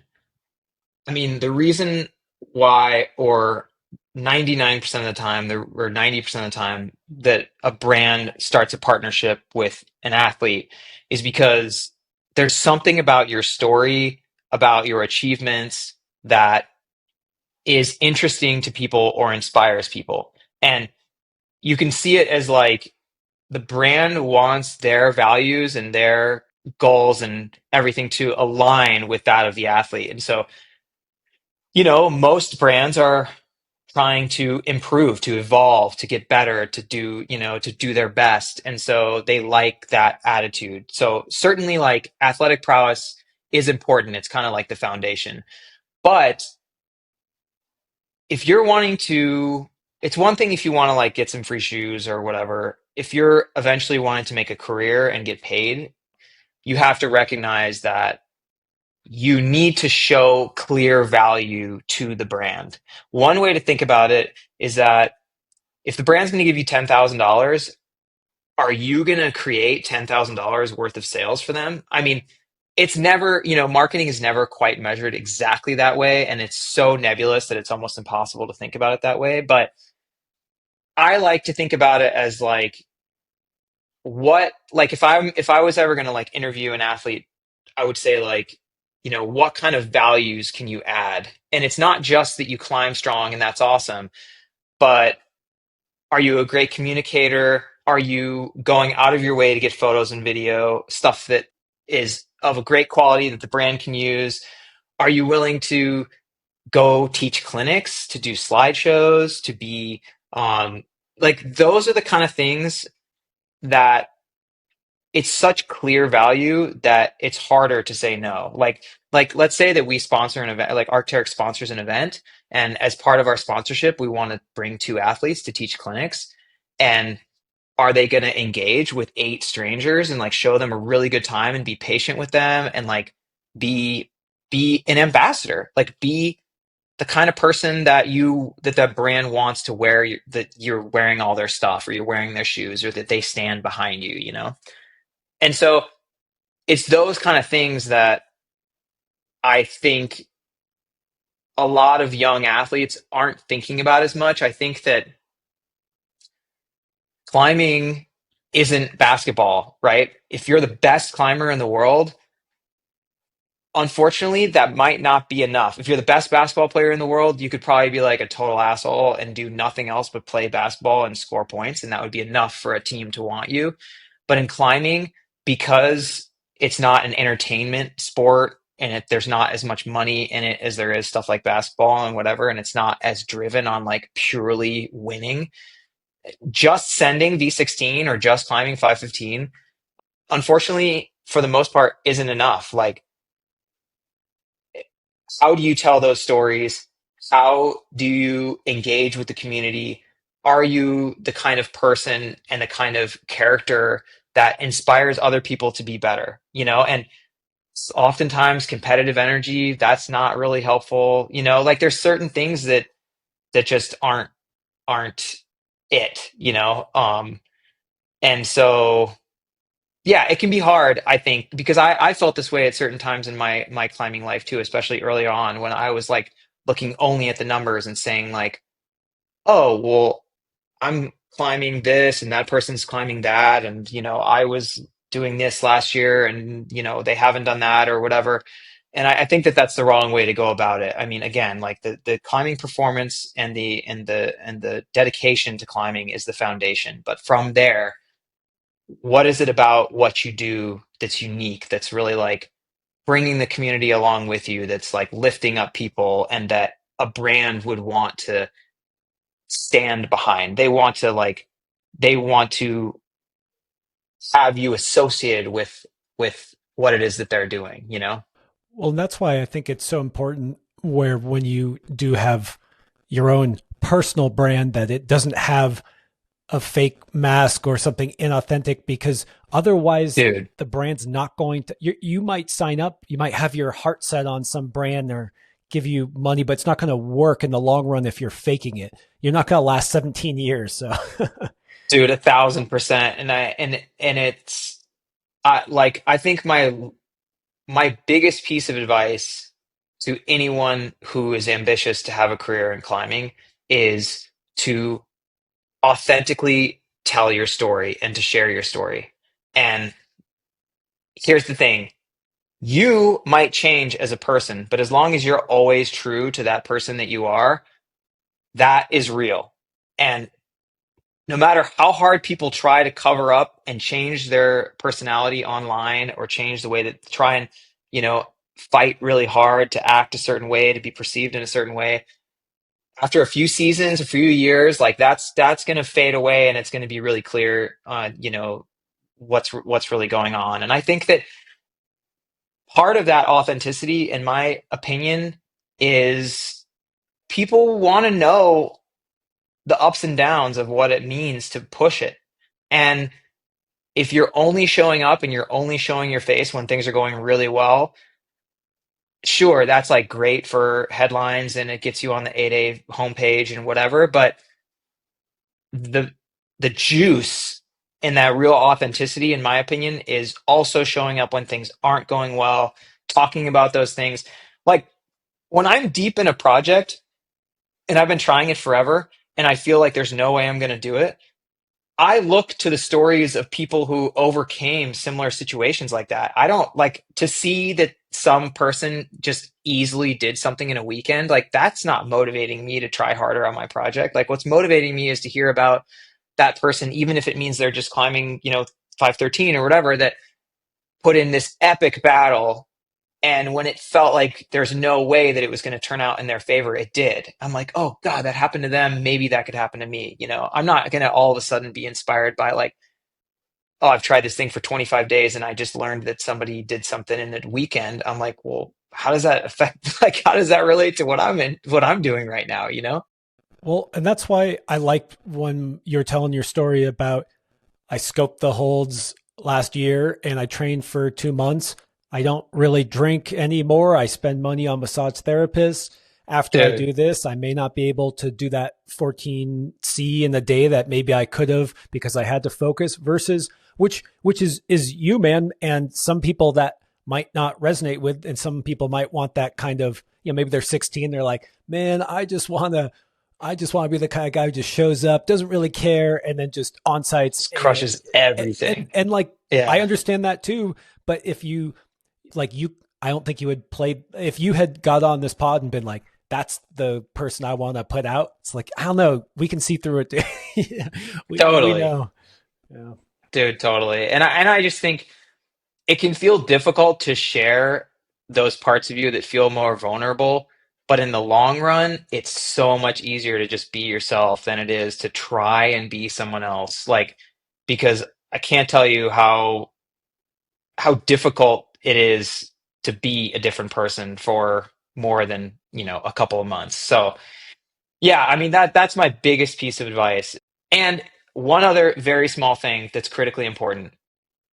If you want to start a career in climbing and you want to be basically in business with a brand or in business with other aspects, you'll learn a lot about business, about like yourself and marketing and like strategy and all that kind of stuff. But dude, communication, like 1000% top. Like respond to that email right away. If something is asked of you, if somebody is like, "Hey, we need some photos, like we're doing this thing or whatever," and you're trying to stand out amongst a bunch of other people, dude, show up. I can't tell you, like, there are people that have gotten incredible opportunities simply because they're the ones that answer the email in a timely way. They're the ones that send in photos. They're the ones that show up on time for the event. They're the ones that, write or the review or give feedback on the product or whatever, like in a way that's like robust and interesting. That goes a really long way. And I will say that from the inside looking out, brands are just going to prioritize that kind of person over the person that sends the NAR, but only writes when they need shoes. And they don't write for any other reason. Maybe if you're Adam Ondra, but like if you're not the best climber in the world, you need to communicate with these people, tell them what you're up to, not just write when it's like I need a rope, and that's the only time you communicate. So obviously, really good advice. And in some ways, it might come off as sounding really easy. It's like, oh, just kind of show up. But where it actually is kind of hard is doing it for years, doing it every Yeah, week, continuing to do it. And I mean, I do a little bit of work in the climbing industry, and I will tell you that I've blown off interviews because I'm, I want to work with someone and then they don't show up. And I'm like, look, like this is, a two-way street. Like, it's not just for me. This is for you too. And when they don't care, I don't care. I'm not going to care. Like, if you don't care Mhm. enough to show up, then I'm not going to put my all out either. So it's just kind of, it's low hanging fruit, but I do think the consistency is actually a little trickier than it sounds just to write email back. Definitely. Yeah, and I think again, this especially pertains when when people don't know you, like if you're trying to make an impression on folks, like put yourself if you're a young athlete who's ambitious to have a long career in climbing, put yourself in the shoes of that person that you're trying to communicate with at the company, Like how many emails are they fielding every day? Like you've never seen an inbox like what they're dealing with. You know what I'm saying? And like how how stressful is their day and their time and what are the considerations, like what are the demands of them from the brand, and all of a sudden you're like, oh, I'll write back, I can make it to that event, and yeah, I'll sit at the booth, and here's a couple photos you can use or whatever. All of a sudden they get that email, they're like, holy crap, you just made my job so much easier. Like this is the person I'm going to go to next time, versus like if they're constantly trying to get in touch with you and they're not, and there's nothing happening, and then at the last minute you bail from an event or you can't do the clinic or whatever. Like those kind of things, like really, it makes their job easier or harder, and ultimately I think that's going to matter a lot. On this idea of having a long career in climbing, you've been an athlete, you still are an athlete with Arcteryx and maybe with others before this as a professional athlete. But we can't climb hard forever, except for maybe Bill Ramsey. But what do you think about aging out of being an athlete? I think you told me Arcteryx is, I mean, they made this opportunity for you, which seems pretty congruent with you being an athlete, but just can you speak to how one can have longevity in a career as a climber who maybe can't always send the, maybe it'll be V18 next. Totally. Hamish will probably do V18 within the next couple months. You might be right there. Yeah. Yeah. Um, yeah, so I'm in an incredible position because I have this opportunity with Arcteryx, a company that I've invested so much time and energy into for so long, and likewise them with me. You know, I am really ambitious. I still have goals. I have probably my biggest goals in climbing ever over the next handful of years, but there will be a time when not only are the physical demands a lot for me, but I think also, I might want to focus more on like family or other aspects of my life too. So I'm grateful. And I think that part of Arc'teryx's mission with the athlete team is to, as much as possible, create opportunities for our athletes beyond their best athletic performance years, and we've been able to do that actually really well. We already have a couple athletes who have transitioned into employment, like, and it might be like in coding, or it could be in the case of like marketing or something like that. So I think like we're trying the best we can to make opportunities, and I think that that will continue. I would love to see more companies in the industry doing that. I mean, I think that one of the best ways that any of the core companies in the climb industry can make themselves more authentic and make what they do speak to the core better is by helping those athletes transition out of an athletic role and into a role in sales or marketing or design or whatever it is, like merchandise, like whatever, merchandising. But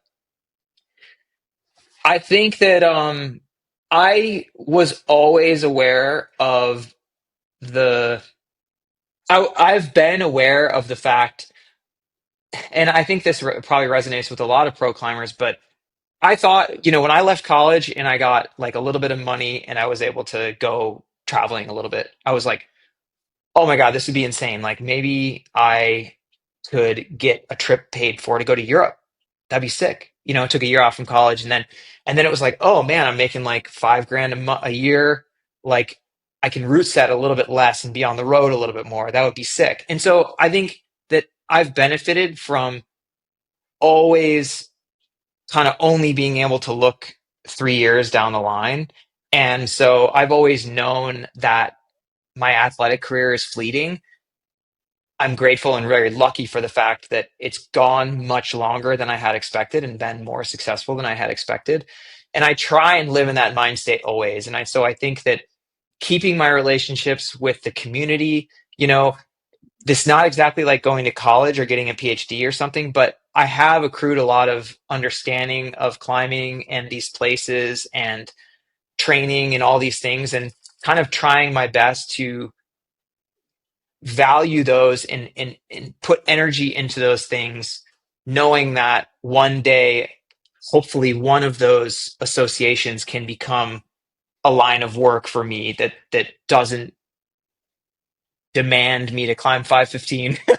You know what I mean? And so I've kind of I've been open to that, and then now, like, I've been so, this is an amazing opportunity with Arcteryx. I don't know how long it will last, but for now, it's athlete, the team captain program is meant to last for the future. And so I'd be honored to continue in this position for as long as I possibly can. But I definitely think that climbers, a decade in, 2 decades in, or even just 5 years in, think about like, what kind of skills are you acquiring? What kind of information are you what kind of information are you acquiring? What kind of relationships are you making that might create an opportunity for you outside of just like sending the NAR? Because the more you travel, the more people you meet, the more relationships, the more you're able to, show the world that you're a caring person and that you care about the sport and the places that we are recreate in and stuff like that. Like something cool could come in the end. I would argue that you have much greater than a PhD when you've done something for decades. And it's also much more rare because climbing at a high level, especially in a specific discipline, and, working with brand, or if it's someone else working with many brands, you do acquire a lot of wisdom. But I think what you're saying that's really key is even when you're young, having just like an awareness that not just that this is fleeting, but that you're acquiring more in your life and in your skills and your repertoire of knowledge over than just a hard move, or, or a lot of hard moves in a row. And something that's would be hard to tell 19-year-old you or me is that actually you may not want to just climb always every day forever. And Totally. I still love climbing. I still like, I go on these trips and I come back, I'm like plotting my return to Europe. Uh-huh. But yeah, it's, life grows and your maniacal focus, which gets you success, can wane a little bit or not wane, but it can go in ebbs and flows. And so just being open to the idea that perhaps you can contribute in a myriad of ways. I mean, I do a podcast. Totally. Yeah. So, Yeah, totally, man. yeah. Yeah, I mean, I think absolutely like you said, I think that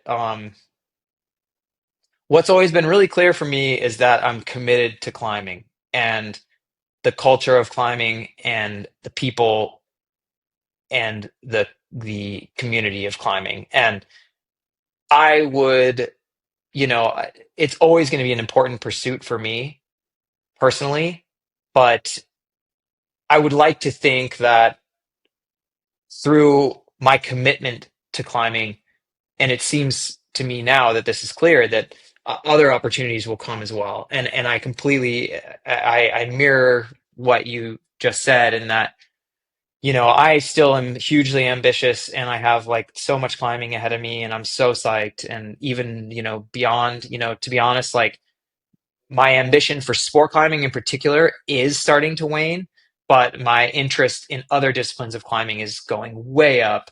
So, there's always new things that we can be doing.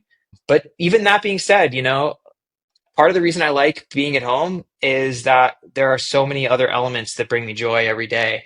And there are other things where I feel fulfillment than just from sending, and so it feels easier to be at home sometimes. You're just saying this because you just got done with a 9B send, and you'll have the itch come back in a couple of weeks. What is Oh, it's true. what do you have your sights set on? I mean, I know you had said, hey, I want to make a little bit of space to enjoy the previous send, but I can't help but just poke you a little bit and wonder, because you get to look at the whole world. You get to say, okay, what do I want to train for 2 months and have a trip to? So, is there anything that you're looking forward to? For sure. Yeah, I'm always planned out like a year in advance because I'm a psycho. But um so next week, end of next week, I'm actually going to Wyoming.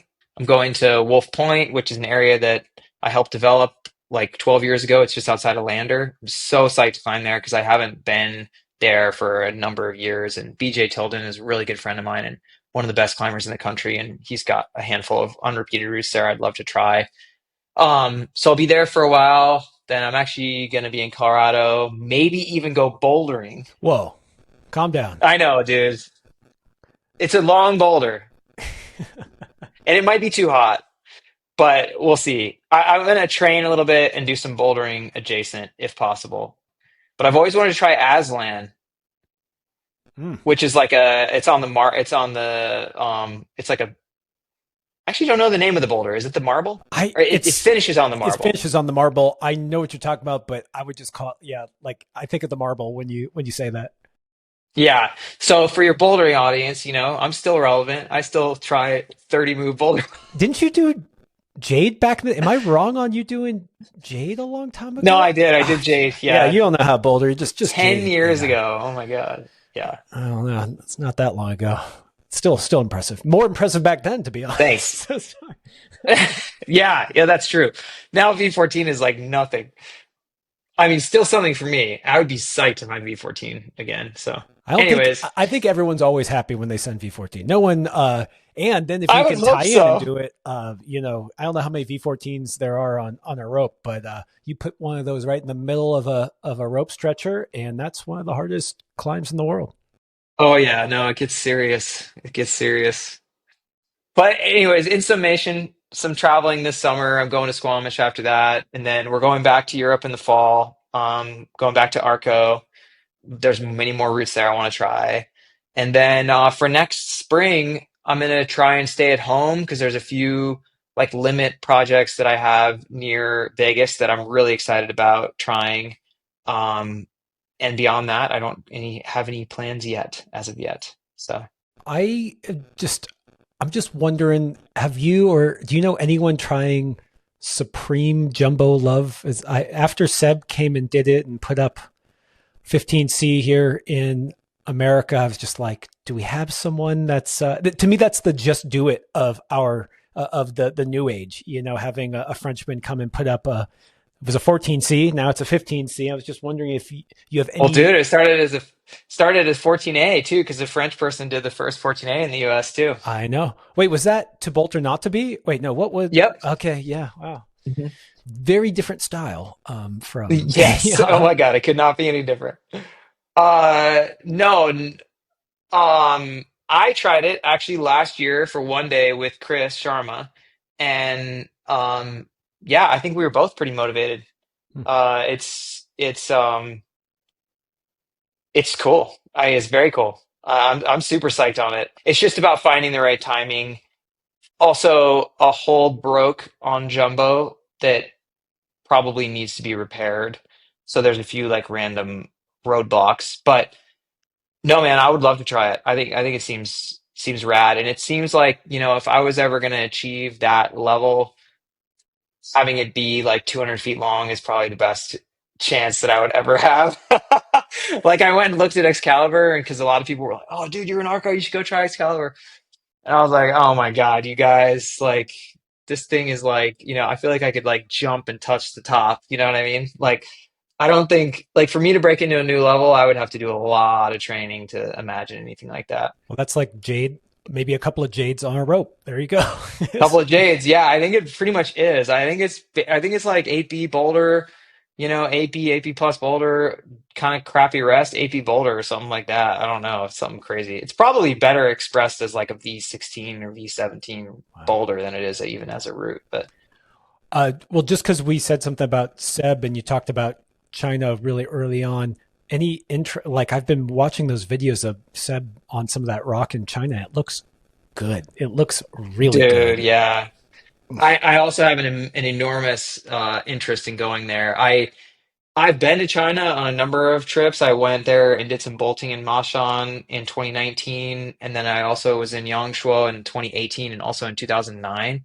And like I'm a huge fan. I love climbing in China. There's insane. It is the final front, or maybe not the final frontier, but it's the next frontier of sport climbing. Like the amount of really high quality limestone in Southeast China is completely mind-boggling. The it's like unlike anything I've ever seen. Like when we were there on the bolting trip, it was like every like little piece of karst that we walked up to, which karst is kind of like the like Mario world like landscape. Dude, every one you walk up to, you're like, oh, this is a bullet. Oh, that's good. That's good. That's good rock. That's good rock. That's good rock. It's like insane. Yeah, I was in Yangshuo in 2010, I want to say, and Sick. yeah, Dude, I probably just missed you. it was. I went with Ethan Pringle, and he Mm, and this is I'm not putting words in his mouth. He said this, but this is 15 years ago, so I don't know if he would still say it. But he said that he thought it was the best limestone he'd ever been on in the world, and he was still pretty well traveled back then too. So, God, it was good, damn. so fun. That's a good memory. That's pretty cool. Well, yeah, it is really good. It is really, really good. Yeah, there's tons to do there. I love just hear, you know, I love hearing about like new stuff. And like I said before, going to new crags for me is pretty like a novelty and something I get to do pretty rarely. So whenever I see a photo, that's probably the best thing I get from Instagram is not only like seeing what my friends are up to and like congratulating them and following their like stories and their ups and downs, but also like seeing that photo where you're like, wait, what? Like I've never seen that. That's crazy. Where is that? Oh, like looking at, trying to figure out where it is, Google Maps and everything. That's like, it's still feel like a kid when that type of thing happens. Gotta catch them all, dude. Yeah, exactly. Yes. Gotta catch them all. Okay, last one for you, Jonathan, and that's how do you go from good to great? How do you go from good to great? Oh man. I think it patience and dedication.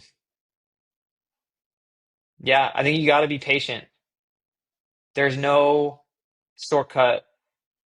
And, if you get that ingrained in your vibe and you recognize that like a 1% improvement every year is eventually going to be pretty awesome, and then I think the dedication aspect, just like you the more time and energy that you put into it, the more you're going to get out of it for sure. Both like as a reward, but also as like it shows in your improvement. Gosh, yeah, Mike, Mike, drop on that because there's just no shortcut. And even when you see kids who are great in the sense that they're climbing very hard, I wouldn't say that they're great yet because they haven't really reached their limit, and maybe they're great compared to those around them.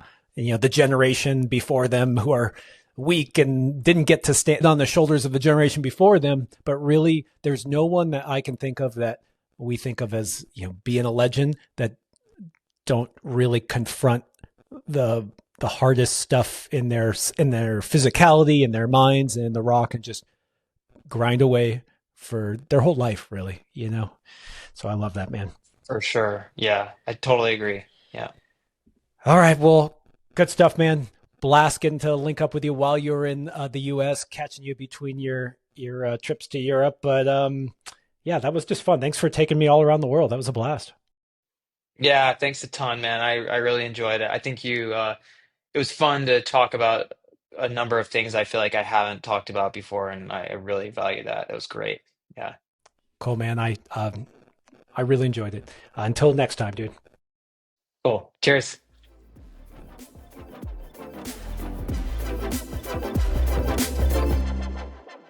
Thanks for tuning in.